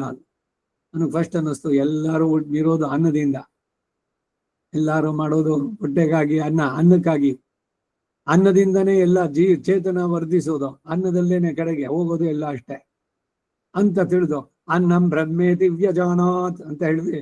ಎಲ್ಲದನ್ನು ಬಂದ 1 ವರ್ಷ ಮುಗಿಸ್ಕೊಂಡು ತಂದೆ ಹತ್ರ ಬಂದ. ಏನು ತಪಸ್ಸಿನಲ್ಲಿ ಏನ್ ತಿಳಿದೆ ಅಂದ್ರೆ, ಅನ್ನವೇ ಬ್ರಹ್ಮ ಅಂತ ತಿಳಿದೆ ಅಂತ. ಪುನರೇವ ಪಿತರಂ ಉಪಸಸಾರ, ಮತ್ತೆ ಕೇಳ್ದ, ನನಗೆ ಬ್ರಹ್ಮದ ಬಗ್ಗೆ ತಿಳಿಸು ಅಂತ. ಇನ್ನು ನೀನು ತಪಸ್ ಮಾಡು ಅಂತಂದು. ಆಮೇಲೆ ಹೋದ, ವಿಜ್ಞಾನ, ಆನಂದ, ಮನಸ್ಸು ಇವೆಲ್ಲ ಹೇಳ್ಕೊಂಬಂದ ಒಂದೊಂದಾಗಿ. 5 ಹಂತಗಳಲ್ಲಿ ಆದ್ಮೇಲೆ 6ನೇ ಸಲಿ ಆನಂದೋ ಬ್ರಹ್ಮೇ ದಿವ್ಯಜಾನಾತ್ ಆನಂದಾಧ್ಯೇವ ಖಲ್ವಿಮಾನಿ ಭೂತಾನಿ ಜಾಯಂತೆ ಆನಂದೇನ ಜಾತಾನಿ ಜೀವಂತಿ ಆನಂದಂ ಪ್ರಯಂತಿ ಅಭಿಸಂವಿಶಂತೀತಿ. ಅಲ್ಲಿ ಮುಂದಕ್ಕೆ ತದ್ವಿಜಿಜ್ಞಾಸಸ್ವ ಬರಲಿಲ್ಲ.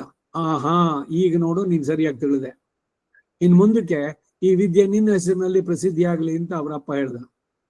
ಅಪ್ಪ ಮಗ ಕೇಳಿದಾಗ ಸರಿಯಾಗಿ ಒಂದೇ ಸಲ ಆನಂದ ಅಂತ ಹೇಳ್ಬಾರ್ದೆ. ಯಾಕೆಂದ್ರೆ ಇವನಿಗೆ ಆ ಪ್ರಬುದ್ಧತೆ ಬರ್ಬೇಕು, ಅವನ ಚಿಂತನೆ ಮಾಡ್ಬೇಕು. ಉಪದೇಶ ಇವುಗಳಲ್ಲಿ ಒಂದು ಡಿಸಿಪ್ಲಿನ್ ಇದೆ, ಶಿಸ್ತು, ಅವನಿಗೆ ಶ್ರದ್ಧೆ ಇರಬೇಕು. ಹಿಂದೆನೂ ಒಂದ್ಸಲ ಹೇಳಿದೆ ನಾನು, ಸತ್ಯಗಾಮ ಜಾಬಾಲಿ ಬಂದಿದ್ದು ಅನ್ಸುತ್ತೆ ಇವನ ಹತ್ರಕ್ಕೆ, ಬುದ್ಧಾಲಕ ಇವರುಗಳಲ್ಲಿ. ಏನು ಅಂದ್ರೆ, ನನಗೆ ಪರಬ್ರಹ್ಮದ ಬಗ್ಗೆ ತಿಳಿಸು ಅಂದ. ನಿನಗೆ ಬ್ರಹ್ಮ ವಿದ್ಯೆ ತಿಳಿಬೇಕು ಉದ್ದಿಷ್ಟನೋ, ನಾನು ಸೇವೆ ಮಾಡು, ಆಶ್ರಮದಲ್ಲಿ ಇರು ಅಂತ. ಏನು ಗುರುವಿನ ಸೇವೆ ಮಾಡ್ಬೇಕವನು.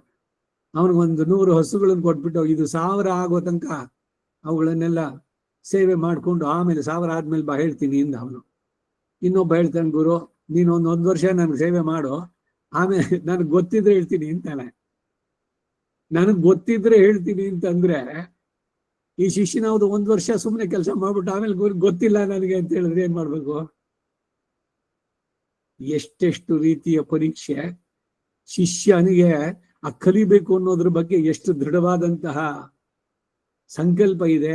ಇವೆಲ್ಲವೂ ಕೂಡ ಗಮನಕ್ಕೆ ಬರುವಂತ ಎಲ್ಲ ಉಪನಿಷತ್ತಿನ ಇವುಗಳಲ್ಲಿ ಬರುವಂತಹ ಸೊಗಸುಗಳಿದೆಲ್ಲ. ಹಾಗೆ ಇಲ್ಲಿ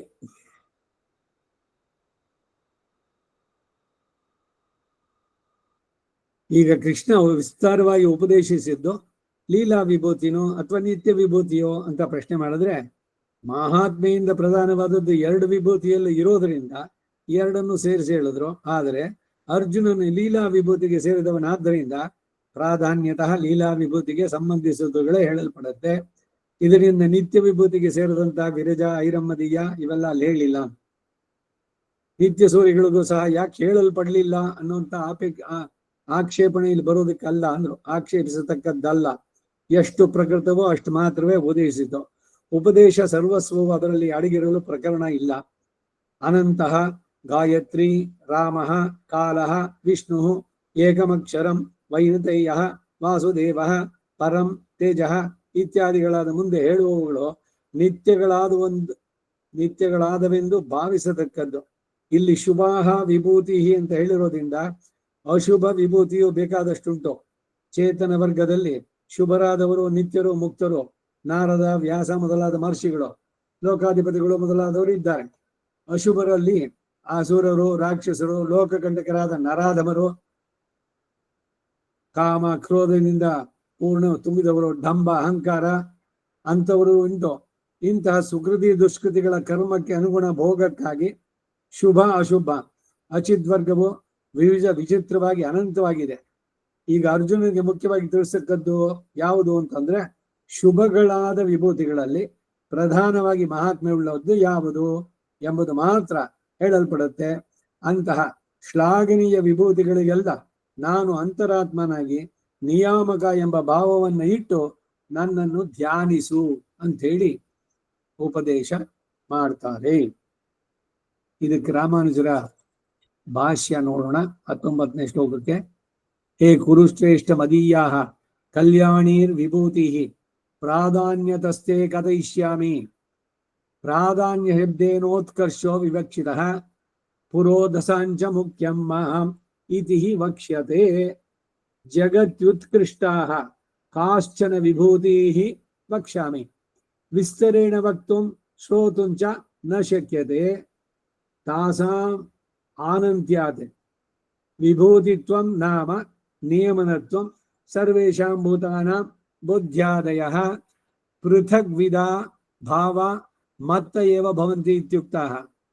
ಒಂದು ಏತಾಂ ವಿಭೂತಿಂ ಯೋಗಂಚ ಮಮ ಯೋ ವೇತ್ತಿ ತತ್ವತಃ ಇತಿ ಪ್ರತಿಪಾದನಾತ್. ತಥಾ ತತ್ರ ಯೋಗ ಶಬ್ದ ನಿರ್ದಿಷ್ಟಂ ಸೃಷ್ಟೃತ್ವಾದಿಕಂ ವಿಭೂತಿ ಶಬ್ದ ನಿರ್ದಿಷ್ಟಂ ತತ್ ಪ್ರವರ್ತೃತ್ವಂ ಇತಿ ಹಿ ಉಕ್ತಂ. ಪುನಶ್ಚ 2 ಅಹಂ ಸರ್ವಸ್ಯ ಪ್ರಭವೋ ಮತ್ತಃ ಸರ್ವಂ ಪ್ರವರ್ತತೆ ಇತಿ ಮತ್ವಾ ಭಜಂತೆ ಮಾಂ ಬುಧಾ ಭಾವ ಸಮನ್ವಿತಾಃ ಇತಿ. ಭಾಷ್ಯಕ್ಕೆ ಅರ್ಥ.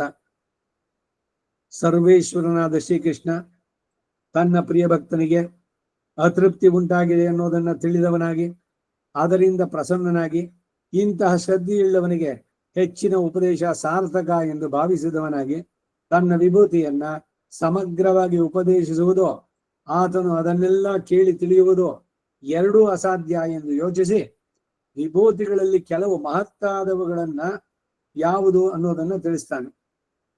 ಹೇ ಕುರುಶ್ರೇಷ್ಠ, ಕುರುಕುಲದಲ್ಲಿ ಶ್ರೇಷ್ಠನಾದ ಅರ್ಜುನನೇ, ಮದೀಯಾಹ ನನ್ನ ಸಂಬಂಧ ಹೇಗೆ ಅಂದ್ರೆ ಶರೀರ ಆತ್ಮ ಭಾವದಿಂದ ನನ್ನ ಸಂಬಂಧವಾದ ನನಗೆ ಅಪೃಥಕ್ ಸಿದ್ಧ ವಿಶೇಷಣಗಳಾದ ಕಲ್ಯಾಣಿ ವಿಭೂತಿ ಶುಭಕರಗಳಾದ ವಿಭೂತಿಗಳನ್ನ ಪ್ರಾಧಾನ್ಯತಃ ಮುಖ್ಯವಾದಗಳು ಯಾವುದೋ ಅವು ತೇ ಅನಸೂಯವಾಗಿ ಶ್ರದ್ಧಾಳುವಾಗಿ ಇನ್ನೂ ಹೆಚ್ಚಾಗಿ ತಿಳಿಯಬೇಕು ಎಂಬ ಆಸಕ್ತಿಯುಳ್ಳಂತ ನಿನಗೆ ಕಥಯಿಷ್ಯಾಮಿ ನಿನ್ನ ಅಪೇಕ್ಷೆಗೆ ಅನುಗುಣವಾಗಿ ಹೇಳ್ತೇನೆ. ಪ್ರಾಧಾನ್ಯ ಶಬ್ದೇನ ಪ್ರಾಧಾನ್ಯ ಎಂಬ ಪ್ರಯೋಗದಿಂದ ಉತ್ಕರ್ಷೋ ವಿವಕ್ಷಿತ ಉತ್ಕೃಷ್ಟತೆಯನ್ನು ಹೇಳುವ ಅಭಿಪ್ರಾಯ. ಅದನ್ನು ಹೇಗೆ ಹೇಳ್ತೀರಿ ಅಂದರೆ ಅದಕ್ಕೆ ಸಾಧಕವಾಗಿ ಪ್ರಮಾಣವನ್ನು ಉದಾಹರಿಸ್ತಾರೆ.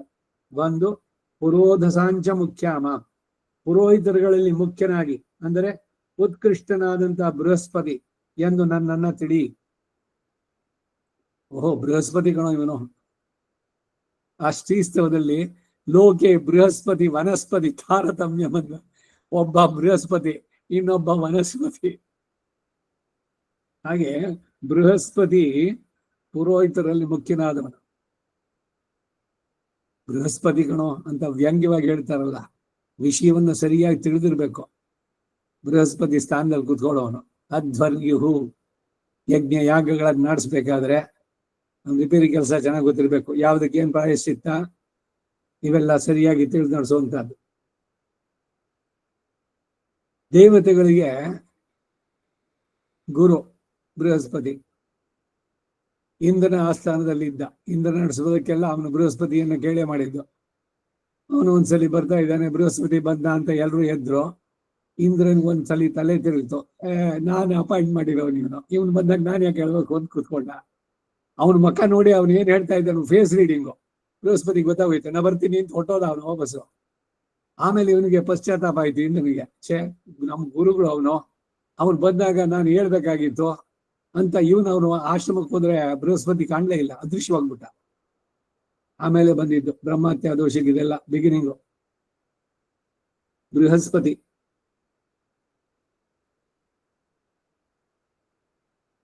ಪುರೋಹಿತರುಗಳಲ್ಲಿ ಮುಖ್ಯನಾಗಿ ಅಂದರೆ ಉತ್ಕೃಷ್ಟ ಬೃಹಸ್ಪತಿ ಅಂತ ನನ್ನನ್ನು ತಿಳಿ. ಇಲ್ಲಿ ಪ್ರಧಾನ ಶಬ್ದದ ಹಾಗೆ ಮುಖ್ಯ ಶಬ್ದವು ಉತ್ಕೃಷ್ಟತೆಯಿಂದ ಮುಖ್ಯತ್ವವನ್ನು ಸೂಚಿಸುತ್ತೆ. ಹಾಗೆ ಬೃಹಸ್ಪತಿ ಶಬ್ದದಲ್ಲಿ ಬೃಹತ್ ಶಬ್ದವು ಪತಿ ಶಬ್ದದಲ್ಲಿ ಉತ್ಕೃಷ್ಟತೆಯನ್ನೇ ಬೋಧಿಸುತ್ತೆ. ಈತಿ ಹಿ ವಕ್ಷ್ಯತೆ, ಹೀಗಲ್ಲವೇ ಮುಂದೆ ಹೇಳಲ್ಪಡುತ್ತೆ. ಇದರಿಂದ ಉತ್ಕೃಷ್ಟವಾದವುಗಳನ್ನೇ ಶ್ರೀಕೃಷ್ಣನ ಬೋಧಿಸುತ್ತಾನೆ ಎಂಬ ಭಾವ. ಆದ್ದರಿಂದ ತಾತ್ಪರ್ಯ ಅಭಿಪ್ರಾಯವನ್ನು ವ್ಯಕ್ತಪಡಿಸ್ತಾರೆ. ಜಗತ್ಯುತ್ಕೃಷ್ಟ, ಜಗತ್ತಿನಲ್ಲಿ ಉತ್ಕೃಷ್ಟತೆಯನ್ನು ಹೊಂದಿರುವ ಕಾಶ್ಚನ ವಿಭೂತಿ, ಎಲ್ಲವನ್ನು ಸಮಗ್ರವಾಗಿ ಹೇಳಲು ಸಾಧ್ಯವಲ್ಲದ್ದರಿಂದ ಏನೋ ಕೆಲವು ನಿಯಾಮ್ಯ ವರ್ಗಗಳನ್ನ ವಕ್ಷ್ಯಾಮಿ ಹೇಳ್ತೇನೆ. ಅದು ಯಾಕೆ ಅಂದ್ರೆ ವಿಸ್ತಾರವಾಗಿ ವಕ್ತುಂ ಶ್ರೋತಂಚ, ನಾನು ಹೇಳೋದಕ್ಕೂ ನೀನ್ ಕೇಳೋದಕ್ಕೂ ನ ಶಕ್ಯತೆ, ಸಾಧ್ಯವಲ್ಲ. ಕಾರಣ ಏನು ಅಂದ್ರೆ ತಾಸಾಂ, ಅಂತಹ ವಿಭೂತಿಗಳಿಗೆ ಆನಂತ್ಯಾತ್, ಅಂತವೇ ಇಲ್ಲದೆ ಇರೋದ್ರಿಂದ. ಅಂತ್ಯ ಇಲ್ಲದ್ದು ಅನಂತ. ಅಚ್ಯುತಾಯ ನಮಃ, ಅನಂತಾಯ ನಮಃ. ಆದಿ ಮಧ್ಯ ಅಂತ್ಯ ಇಲ್ಲದಂತವನೇ ಅಂದ್ರೆ ಅವನು ಎಂದಿಗೂ ನಿತ್ಯ ಶಾಶ್ವತ. ಅನಂತಾಯ ನಮಃ ಅಂತ ತಗೊಳ್ಬೇಕಾದ್ರೆ ತೀರ್ಥವನ್ನ. ಆನಂತ್ಯಾದು ಈ ಅಶಕ್ಯಾಭಿಪ್ರಾಯ ಮೂಲದಲ್ಲಿ ಎಲ್ಲಿ ತೋರು ಬರುತ್ತೆ ಅಂತ ಕೇಳಿದ್ರೆ ನಾಸ್ತ್ಯಂತಹ ಅಂತ ಹೇಳಿರೋದ್ರಿಂದ ಅಂತವಿಲ್ಲದನ್ನ ಸಮಗ್ರವಾಗಿ ವಿಸ್ತರಿಸಿ ಹೇಳಲು ಸಾಧ್ಯವಿಲ್ಲ ಎಂದು ವ್ಯಕ್ತ. ಸಮಗ್ರವಾಗಿ ವಿಸ್ತರಿಸಿ ಹೇಳಬೇಕು ಅಂತ ಪ್ರಾರ್ಥಿಸಿದವನಿಗೆ ಪ್ರಾಧಾನ್ಯತಃ ಉತ್ಕರ್ಷವನ್ನ ಪ್ರಕಟಿಸುವ ಕೆಲವು ವಿಭೂತಿಗಳನ್ನು ಮಾತ್ರ ಹೇಳಿಬಿಡುವುದು ನ್ಯಾಯವೋ ಅಂದ್ರೆ ತಾಸಾಮನಂತ್ಯಾತೆ, ಅವುಗಳ ಅನಂತಗಳಾದ್ದರಿಂದ ಹೇಳಲು ಸಾಧ್ಯವಲ್ಲ, ಕೇಳಲು ಸಾಧ್ಯವಲ್ಲ ಎಂದು ನಾಸ್ತ್ಯಂತೋ ವಿಸ್ತರಸ್ಯಮೇ ಎಂಬುದಕ್ಕೆ ವ್ಯಾಖ್ಯಾನ ಮಾಡಿದ್ರು. ಈ ಅಭಿಪ್ರಾಯವನ್ನೇ ಮುಂದೆ 40ನೇ ಶ್ಲೋಕದಲ್ಲಿ, ಇಲ್ಲೇನೆ 10ನೇ ಅಧ್ಯಾಯದಲ್ಲಿ ನಾಂತೋಸ್ತಿ ಮಮ ದಿವ್ಯಾನಾಂ ವಿಭೂತೀನಾಂ ಎಂಬಲ್ಲಿ ಅನುವಾದ ಮಾಡಿ ಹೇಳಲ್ಪಟ್ಟಿದೆ. ವಿಭೂತಿತ್ವ ಅಂದ್ರೇನು ಎಂಬುದಕ್ಕೆ ಅರ್ಥ ಬರೆದಿರ್ತಾರೆ. ವಿಭೂತಿತ್ವಂ ನಾಮ ನಿಯಾಮ್ಯತ್ವ. ವಿಭೂತಿತ್ವ ಎಂದರೆ ಸರ್ವೇಶ್ವರನಿಂದ ನಿಯಮಿಸಲ್ಪಡುವಂತಹದ್ದು. ಸರ್ವನಿಯಾಮಕ ಭಗವಂತ, ಸರ್ವನಿಯಂತ ಈ ಪದಗಳು. ಹೀಗೆ ಅರ್ಥ ಮಾಡಲು ಕಾರಣ ಏನು ಅಂದ್ರೆ ಅದಕ್ಕೆ ಹೇತುವನ್ನು ಹೇಳ್ತಾರೆ. ಕಾರಣ ಸರ್ವೇಶಾಂ ಭೂತಾನಾಂ, ಸಮಸ್ತ ಅಚಿದ್ವಿಶಿಷ್ಟವಾದ ಪ್ರಾಣಿಗಳ ಬುದ್ಧಿಯಾದಯ, ಬುದ್ಧಿಯೇ ಮೊದಲಾದವು, ಆದಿ ಶಬ್ದದಿಂದ ಸಂಕಲ್ಪ ಮೊದಲಾದವುಗಳು ಹೇಳ್ಪಡುತ್ತೆ. ಪೃಥಗ್ವಿಧಾ ಭಾವಾಹ, ನಾನಾ ವಿಧಗಳಾದ ಮನಸ್ಸಿನ ಭಾವಗಳು. ಮತ್ತ ಏವ ಭವಂತೀತಿ, ನನ್ನ ಮೂಲಕವೇ ಉಂಟಾಗುತ್ತೆ ಎಂದು ಉಕ್ತ ಹೇಳಿ, ಏತಾಂ ವಿಭೂತಿಂ ಯೋಗಂಚ ಮಮಯೋ ವೇತ್ತಿ ತತ್ವತಃ, ಯಥಾರ್ಥವಾಗಿ ಹೇಗೆ ಇರುತ್ತೋ ಹಾಗೆ ತತ್ವತಃ ಈ ಸರ್ವಭೂತಗಳ ನಿಯಮನವನ್ನ ನನ್ನ ಸೃಷ್ಟಿಯ ಮೊದಲಾದವುಗಳಿಗೆ ಒಳಪಟ್ಟಿರುವ ಯೋಗವನ್ನು ಸಹ ಯಾವನು ತಿಳಿತಾನೋ ಎಂದು ಹಿಂದೆ ಪ್ರತಿಪಾದಿಸಿರೋದ್ರಿಂದ ವಿಭೂತಿತ್ವ ಎಂದರೆ ಸರ್ವಭೂತಗಳ ನಿಯಮನ ಎಂದೇ ಅರ್ಥ ಎಂಬ ಭಾವ. ಆದರೆ ಹಿಂದೆ 7ನೇ ಶ್ಲೋಕದಲ್ಲಿ ವಿಭೂತಿ ಶಬ್ದಕ್ಕೆ ಅರ್ಥ ಮಾಡಿದ್ದಕ್ಕೂ ಇದಕ್ಕೂ ಏನಾದರೂ ವ್ಯತ್ಯಾಸ ಉಂಟೋ ಅಂದ್ರೆ ಎರಡರ ತಾತ್ಪರ್ಯನು ಒಂದೇ ಅಂತ ತಿಳಿಸ್ತಾರೆ. ಹಾಗೆಯೇ ತತ್ರ ಆ ಸಂದರ್ಭದಲ್ಲಿ ಯೋಗ ಶಬ್ದ ನಿರ್ದಿಷ್ಟಂ, ಯೋಗ ಶಬ್ದದಿಂದ ಹೇಳಲ್ಪಟ್ಟಂತಹ ಸೃಷ್ಟೃತ್ವಾದಿ ಕಂ, ಸೃಷ್ಟಿ ಮಾಡೋದೇ ಮೊದಲಾದವನ್ನ, ವಿಭೂತಿ ಶಬ್ದದಿಂದ ನಿರ್ದಿಷ್ಟ ಹೇಳಲ್ಪಟ್ಟಂತಹ ತತ್ ಪ್ರವರ್ತ್ಯಂಚ ಅವುಗಳ ನಿಯಮನ, ಇತಿ ಉಕ್ತಂ ಎಂದಲ್ವೇ ಇಲ್ಲಿ ಹೇಳಿದ್ದು. ಇಷ್ಟೇ ಅಲ್ಲ, ಹಿಂದೆ 8ನೇ ಶ್ಲೋಕದಲ್ಲಿ ಈ ತಾತ್ಪರ್ಯವೇ ಬೋಧಿಸಲ್ಪಟ್ಟಿತ್ತು ಅಂತ ಹೇಳ್ತಾರೆ. ಪುನಃ ಅಹಂ ಸರ್ವಸ್ಯ ಪ್ರಭವಃ ಎನ್ನುವ ಶ್ಲೋಕದಲ್ಲಿ ನಾನು ಸರ್ವ ಸೃಷ್ಟಿಗೂ ಕಾರಣನು, ನನ್ನಿಂದಲೇ ಆ ಸೃಷ್ಟಿಸಲ್ಪಟ್ಟದ್ದೆಲ್ಲ ಪ್ರವರ್ತಿಸುತ್ತೆ. ಹೀಗೆ ಈಗ ತಿಳಿದವರಾಗಿ ಪಂಡಿತರಾದ ಜ್ಞಾನಿಗಳು ಧ್ಯಾನಕ್ಕೆ ಯೋಗ್ಯವಾದ ಮನೋಭಾವಗಳಿಂದ ಸೇರಿದವರಾಗಿ ಉಪಾಸಿಸುತ್ತಾರೆ ಇತಿ ಅಂತ ಹೇಳಲ್ಪಟ್ಟಿದೆ. ಹೀಗೆ ಇವೆರಡು ಶ್ಲೋಕಗಳನ್ನ ಶ್ರೀ ಯತಿವರ್ಯರು ರಾಮಾನುಜರು ಇಲ್ಲಿ ಉದಾಹರಿಸಿರುವುದು ಶ್ರೀಕೃಷ್ಣ ಭಗವಾನರವರ ಅಭಿಪ್ರಾಯಕ್ಕೆ ಅನುಸಾರವಾಗಿ 7ನೇ ಶ್ಲೋಕದಲ್ಲಿ ಹೇಳಿದ ಯೋಗಂ ವಿಭೂತಿಂಚ ಎಂಬ ಪದಗಳ ತಾತ್ಪರ್ಯವನ್ನೇ ಅಹಂ ಸರ್ವಸ್ಯ ಪ್ರಭವಃ ಎಂಬಲ್ಲಿ ಅನುವಾದ ಮಾಡಿರುವ ಅರ್ಥವನ್ನೇ ಅನುಸರಿಸಿ ಯೋಗ ಶಬ್ದಕ್ಕೆ ಸ್ರಷ್ಟೃತ್ವಾದಿಕಂ ಎಂಬ ಭಾಷ್ಯವನ್ನ ಮತ್ತ ಸರ್ವಂ ಪ್ರವರ್ತದೆ ಎಂಬಲ್ಲಿ ತೋರಿ ಬರುವ ಅರ್ಥವನ್ನೇ ಅನುಸರಿಸಿ ವಿಭೂತಿ ಶಬ್ದಕ್ಕೆ ಆತನಿಂದ ಪ್ರವರ್ತೃತ್ವ ಎಂಬ ಭಾಷ್ಯವನ್ನು ದಯಪಾಲಿಸಿದ್ದಾರೆ. ಹಿಂದೆ 7ನೇ ಶ್ಲೋಕದಲ್ಲಿ ಏತಾಂ ವಿಭೂತಿಂ ಯೋಗಂಚ ಎಂಬಲ್ಲಿ ವಿಭೂತಿಂ ಎಂಬುದಕ್ಕೆ ಐಶ್ವರ್ಯಂ ಅಂತ ಹೇಳಿ ಅದು ಎಂಥದ್ದು ಅಂದ್ರೆ ಸರ್ವಸ್ಯ ಮದಾಯತ್ತ ಸ್ಥಿತಿ ಪ್ರವರ್ತಿ ರೂಪಾಂ ವಿಭೂತಿಂ ಎಂದು ಇಲ್ಲಿನ ಹಾಗೆ ಅಲ್ಲಿಯೂ ವ್ಯಾಖ್ಯಾನ. ಆದರೆ ಯೋಗ ಶಬ್ದಕ್ಕೆ ಆಗ ಹೇಯ ಪ್ರತ್ಯನೀಕ ಕಲ್ಯಾಣ ಗುಣ ರೂಪ ಯೋಗಂಚ ಅಂತ ಹೇಳಿ ಇಲ್ಲಿ ಸ್ರಷ್ಟೃತ್ವಾದಿ ಯೋಗಂ ಎಂದು ಭಾಷೆ ಬರೆದಿರೋದು ಸರಿನೇ ಅಂದ್ರೆ ಅರ್ಜುನನು ಪ್ರಾರ್ಥಿಸಿದ್ದಕ್ಕೆ ಹೇಳಿದ ಉತ್ತರದಲ್ಲಿ ಸ್ರಷ್ಟೃತ್ವಾದಿ ಯೋಗವೇ ಹೇಳಿರೋದ್ರಿಂದ ಹಾಗೆ ವ್ಯಾಖ್ಯಾನ ಮಾಡಿದ್ದಾರೆ. ಆದರೆ ಎರಡಕ್ಕೂ ತಾತ್ಪರ್ಯ ವ್ಯತ್ಯಾಸ ಅಂದ್ರೆ ಏನು ಇಲ್ಲ. ಹೇಗೆಂದ್ರೆ ಸ್ರಷ್ಟೃತ್ವಾನಿ ಎಂದು ಆದಿಪದದಿಂದ ಪಾಲನ ಪ್ರಳಯಗಳು ಹೇಳಲ್ಪಟ್ಟಿತು. ಪಾಲನಕ್ಕೆ ಗುಣಾಕರ ಯೋಗ ಅತ್ಯವಶ್ಯಕವಾಗುವುದರಿಂದ ಎರಡು ಕಡೆಯಲ್ಲೂ ತಾತ್ಪರ್ಯ ಒಂದೇ ಆಗಿ ಐಕಕಂಠ್ಯವೇ ಇರುತ್ತೆ. ಉಪಾಸಕನಿಗೆ ಮುಖ್ಯವಾಗಿ ತಾನು ಉಪಾಸಿಸುವ ವಸ್ತು ಹೇಯ ಪ್ರತ್ಯನೀಕತ್ವ, ಕಲ್ಯಾಣ ಗುಣಾಕರತ್ವ, ಸರ್ವ ಶರೀರಕತ್ವ, ಸರ್ವಾತ್ಮಕತ್ವ, ಸರ್ವ ನಿಯಂತ್ರತ್ವ, ವಿಭೂತಿತ್ವ ಇವುಗಳಿಂದ ಯುಕ್ತನಾದ ಪರಿಪೂರ್ಣ ಪರಬ್ರಹ್ಮ ಎಂಬ ಜ್ಞಾನ ಇರಬೇಕಾದದ್ದು ಮುಖ್ಯ ಆಶಯ. ಹೀಗೆ ಗೀತೆಯಲ್ಲಿ ವಿಶಿಷ್ಟಾದ್ವೈತ ಭಾವವೇ ಬೋಧಿತವೇ ವಿನಃ ನಿರ್ಗುಣತ್ವವನ್ನಾಗಲಿ ವಿಭೂತಿಯಾದ ಜಗತ್ತಿನ ಮಿಥ್ಯಾತ್ವವನ್ನಾಗಲಿ ಎಲ್ಲಿಯೂ ಬೋಧಿಸಿಲ್ಲ. ಹೀಗೆ 2 ಶ್ಲೋಕಕ್ಕೂ ಐಕಕಂಠ್ಯದಿಂದ ಹಾಗೆ ಅರ್ಥ ಮಾಡಿವರೇನೋ ಯುಕ್ತ ಎಂದು ಭಾವಿಸೋಣ. ಇನ್ನು ಯಾರಾದರೂ ಜ್ಞಾನಿಗಳು ವಿಭೂತಿ ಶಬ್ದಕ್ಕೆ ಹಾಗೆ ಅರ್ಥ ಮಾಡಿದ್ದಾರೆಯೇ? ನಿಯಮನವಾಗಲಿ ನಿಯಾಮ್ಯ ವರ್ಗ ಎಂದಾಗಲಿ ವಿಭೂತಿ ಶಬ್ದಕ್ಕೆ ರೂಢಿಯಲ್ಲಿ ಉಂಟೋ ಅಂತ ಕೇಳಿದ್ರೆ ಶ್ರೀ ವ್ಯಾಸರ ತಂದೆಯಾದ ಶ್ರೀ ಪರಾಶರರು ಹಾಗೆ ಪ್ರಯೋಗಿಸಿದ್ದಾರೆ. 1 ಬ್ರಹ್ಮ ದಕ್ಷಾದಯ ಕಾಲಸ್ತತೈವಾಖಿಲ ಜಂತವಃ ವಿಭೂತಯೋ ಹರೇರೇತ ಜಗತ್ ಸೃಷ್ಟಿ ಹೇತವಃ ವಿಷ್ಣುರ್ಮನ್ವಾದಯ ಕಾಲಸ್ಸರ್ವಭೂತಾನಿ ಚ ದ್ವಿಜ ಸ್ಥಿತೇಃ ನಿಮಿತ್ತಭೂತಸ್ಯ ವಿಷ್ಣೋರೇತಾ ವಿಭೂತಯಃ ರುದ್ರಃ ಕಾಲಾಂತಕಾದ್ಯಾಶ್ಚ ಸಮಸ್ತಾಶ್ಚೈವ ಜಂತವಃ ಚತುರ್ಥಾ ಪ್ರಳಯಾಯೈತ ಜನಾರ್ದನ ವಿಭೂತಯಃ. ಸೃಷ್ಟಿ ಸ್ಥಿತಿ ಲಯಗಳಿಗೆ ಕಾರಣಭೂತಗಳಾದ ವಿಭೂತಿಗಳು ಇಲ್ಲಿ ಹೇಳಲ್ಪಟ್ಟವು. ಆದರೆ ಇಲ್ಲಿ ವಿಷ್ಣುವು ಕೂಡ ವಿಭೂತಿ ಹೇಗೆ ಎಂದು ಸಂಶಯ ಬಾಧಿಸಬಹುದು. ಶ್ರೀ ವರವರ ಮುನೀಶ್ವರರು ಇದಕ್ಕೆ ಸಮಾಧಾನವಾಗಿ ವಿಷ್ಣು ಶಬ್ದದಿಂದ ವಿಷ್ಣುವಿನ ಅವತಾರ ರೂಪ ದಿವ್ಯ ಮಂಗಳ ವಿಗ್ರಹವನ್ನ ವಿಭೂತಿತ್ವೇನ ಪರಿಗಣನೆ ಎಂದು ಉಪದೇಶಿಸಿದ್ದಾರೆ. ಆದ್ದರಿಂದ ವಿಭೂತಿ ಶಬ್ದಕ್ಕೆ ನಿಯಾಮ್ಯ ವರ್ಗ ಮತ್ತು ಪ್ರವೃತ್ತತ್ವ ಎಂಬ ಅರ್ಥಗಳು ರೂಢಿಯಲ್ಲೂ ಸಹ ಉಂಟು ಅಂತ ಏರ್ಪಟ್ಟಿತು ಅಂದ್ರು. ಇದಿಷ್ಟು 19ನೇ ಶ್ಲೋಕಕ್ಕೆ ಅರ್ಥ, ಭಾಷ್ಯದ ಅರ್ಥ ಎಲ್ಲ ಆಯ್ತು. ಇನ್ನು ಮುಂದಕ್ಕೆ 20ನೇ ಶ್ಲೋಕ ಇಲ್ಲಿಂದ ಶುರು ಮಾಡ್ತಾನೆ. ಅಹಮಾತ್ಮ ಗುಡಾಕೇಶ ಸರ್ವಭೂತಾಶಯ ಸ್ಥಿತಃ ಅಹಮಾದಿಷ್ಟ ಮಧ್ಯಂಚ ಭೂತಾನಾಂ ಅಂತ ಏವಚೋ. ಇದಕ್ಕೊಂದು ಅವತಾರಿಕೆ, ಇಂಟ್ರೊಡಕ್ಷನ್ ರಾಮಾನುಜರು. ತತ್ರ ಸರ್ವಭೂತಾನಾಂ ಪ್ರವರ್ತನ ರೂಪಂ ನಿಯಮನಂ ಆತ್ಮದಯ ಅವಸ್ಥಾಯೇತೀಮಂ ಇಮರ್ಥಂ ಯೋಗ ಶಬ್ದ ನಿರ್ದಿಷ್ಟಂ ಸರ್ವಸ್ಯ ಸ್ರಷ್ಟೃತ್ವಂ ಪಾಲಯಿತೃತ್ವಂ ಸಂಹೃತತ್ವಂ ಸಂಹರ್ತೃತ್ವಂ ಚ ಇತಿ ಸುಸ್ಪಷ್ಟಮಾಹ. ಭಾಷ್ಯದ ಅವತಾರಿಕೆಗೆ ಅರ್ಥ ಹಿಂದೆ 18ನೇ ಶ್ಲೋಕದಲ್ಲಿ ವಿಸ್ತರೇಣಾತ್ಮನೋ ಯೋಗಂ ವಿಭೂತಿಂಚ ಜನಾರ್ದನ ಎಂದು ಯೋಗ ಮತ್ತು ವಿಭೂತಿ ಎಂಬ 2 ವಿಷಯಗಳು ಅರ್ಜುನನಿಂದ ಪ್ರಾರ್ಥಿಸಲ್ಪಟ್ಟಿತು. ಅವೆರಡಕ್ಕೂ ಶ್ರೀಕೃಷ್ಣ ಪ್ರಥಮತಃ ಸಂಗ್ರಹವಾಗಿ ಉತ್ತರವನ್ನು ಹೇಳಿ ಅನಂತರ ವಿಸ್ತರಿಸುವುದರಿಂದ ತತ್ರ ಎಂದು ಆರಂಭಿಸಿ ಅವತಾರಿಕೆಯನ್ನ ಅಹಮಾತ್ಮ ಎಂಬ ಶ್ಲೋಕಕ್ಕೆ ದಯಪಾಲಿಸಿದ್ದಾರೆ.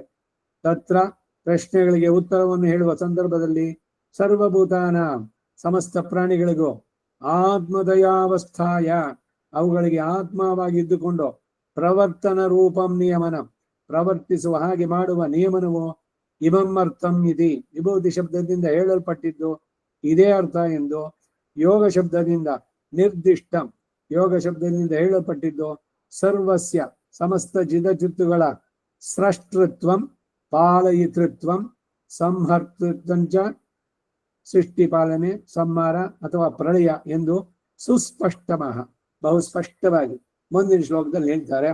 ಸುಸ್ಪಷ್ಟ ಅಂತ ಹೇಳಿದ್ರೋದ್ರಿಂದ ಅನ್ಯಥ ಅರ್ಥ ಮಾಡಲು ಸಾಧ್ಯವೇ ಇಲ್ಲ ಎಂದು ಬೇರೆಯಾಗಿ ಅರ್ಥ ಮಾಡಿದ್ರೆ ಅಪಾರ್ಥವಾಗುತ್ತೆ ಎಂದು ಹೇಳುದಂತಾಯಿತು.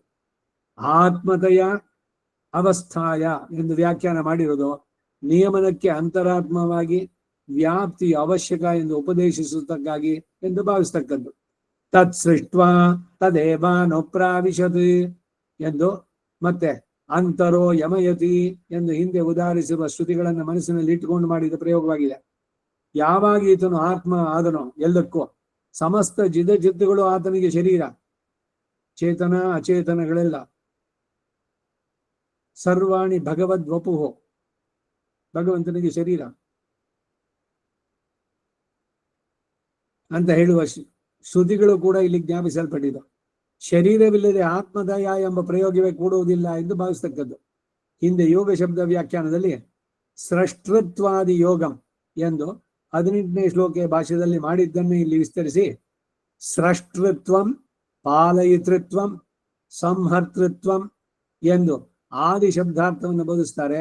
ಯಾವಾಗ ಲೀಲೆಯ ಸ್ರಷ್ಟೃತ್ವ ಉಂಟೋ ಆಗ ಪಾಲಯಿತೃತ್ವವು ಸಂಹರ್ತೃತ್ವವು ಉಂಟು ಎಂಬುದು ಸಿದ್ಧ. ಆದ್ದರಿಂದಲೇ ಜನ್ಮಾದ್ಯಸ್ಯ ಯತಃ ಎಂಬ ಸೂತ್ರ ಶ್ರೀಭಾಷ್ಯದಲ್ಲಿ ಮತ್ತು ವಿಷ್ಣು ಸಕಾಶಾದುದ್ಭೂತಂ ಜಗತ್ತತ್ರೈವ ಚ ಸ್ಥಿತಂ ಸ್ಥಿತಿ ಸಂಯಮಕರ್ತಾಸೌ ಜಗತೋಸ್ಯ ಜಗಚ್ಚ ಸಹ ವಿಷ್ಣು ಪುರಾಣ 1:31 ಎಂಬ ಮಹರ್ಷಿಗಳ ಪ್ರಯೋಗ ಇದೆ. ಶ್ರುತಿಯು ಸರ್ವಂ ಖಲು ಇದಂ ಬ್ರಹ್ಮ ತಜ್ಜಲಾನಿಧಿ ಶಾಂತ ಉಪಾಸೀತ ಎಂಬಲ್ಲಿ ತಜ್ಜಲಾನ್ ಎಂಬ ಶಬ್ದ ಮೂಲಕ ಸೃಷ್ಟಿ ಸ್ಥಿತಿ ಲಯಗಳು 3 ಹೇಳಲ್ಪಟ್ಟಿತು. ಬ್ರಹ್ಮ ರುದ್ರರು ಪರಮಾತ್ಮನಿಂದ ಕೊಡಲ್ಪಟ್ಟ ಒಂದೊಂದಕ್ಕೆ ಮಾತ್ರ ಶಕ್ತಿ ಉಂಟಾಗಿದ್ರು, 3ಕ್ಕೂ ಶಕ್ತಿ ಉಳ್ಳವನು ಪರಬ್ರಹ್ಮ ಮಾತ್ರವೇ.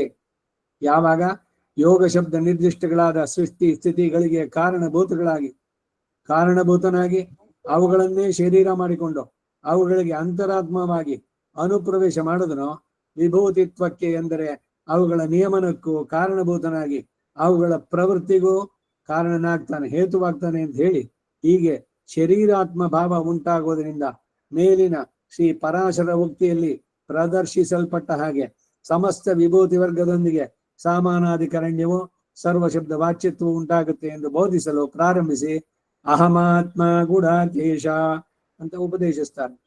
ಹಿಂದೆ ಯೋಗ ಶಬ್ದಕ್ಕೆ ಲಕ್ಷ್ಮಿಯ ನಿತ್ಯ ಯೋಗ, ಎಂದೆಂದು ಸದಾ ಜೊತೆನಲ್ಲೇ ಇರೋಳು, ಅಹಲಗೆಲ್ಲೇ ನೆರೆಯು ಮೆನ್ನೆ ಅಲರ್ಮೀಲ್ ಮಂಗೆ ಗುರೆ ಮಹಾತ್ಮ ಅಂತ ಹೇಳ್ದಂಗೆ ಕಲ್ಯಾಣ ಗುಣಗಣ ಯೋಗ, ಚಿದ್ ವಿಶಿಷ್ಟ ರೂಪ ಯೋಗ, ಹೀಗೆ ಎಲ್ಲ ಯೋಗಕ್ಕೂ ಅರ್ಥ ಮಾಡಿ ಇಲ್ಲಿ ಯೋಗ ಶಬ್ದ ನಿರ್ದಿಷ್ಟ ಸರ್ವಸ್ಯ ಸ್ರಷ್ಟೃತ್ವಂ ಪಾಲಯಿತೃತ್ವಂ ಸಂಹರ್ತೃತ್ವಂ ಎಂದು ಚಿದ್ ವಿಶಿಷ್ಟ ರೂಪ ಯೋಗ ಮಾತ್ರ ಹೇಳಿದ್ದು. ಹೇಗೆ ಅಂತಂದ್ರೆ ಈ ಶ್ಲೋಕದಲ್ಲಿ ಚಿದ್ ವಿಶಿಷ್ಟ ಜಗತ್ತಿಗೋ ಪರಮಾತ್ಮನಿಗೋ ಶರೀರ ಆತ್ಮ ಭಾವ ಮುಖ್ಯವಾಗಿ ಈ ಶ್ಲೋಕದಲ್ಲಿ ಉಪಪಾದಿಸಬೇಕಾಗಿರೋದ್ರಿಂದ ಎಂದು ಭಾವಿಸತಕ್ಕದ್ದು ಅಂದ್ರು. ಇದಿಷ್ಟು ಬರೀ ಒಂದು ಇಂಟ್ರೊಡಕ್ಷನ್ 20ನೇ ಶ್ಲೋಕಕ್ಕೆ. ಆ 20ನೇ ಶ್ಲೋಕ ಏನು ಅನ್ನೋದನ್ನ ನಾಳೆ ದಿವಸ ನೋಡೋಣ.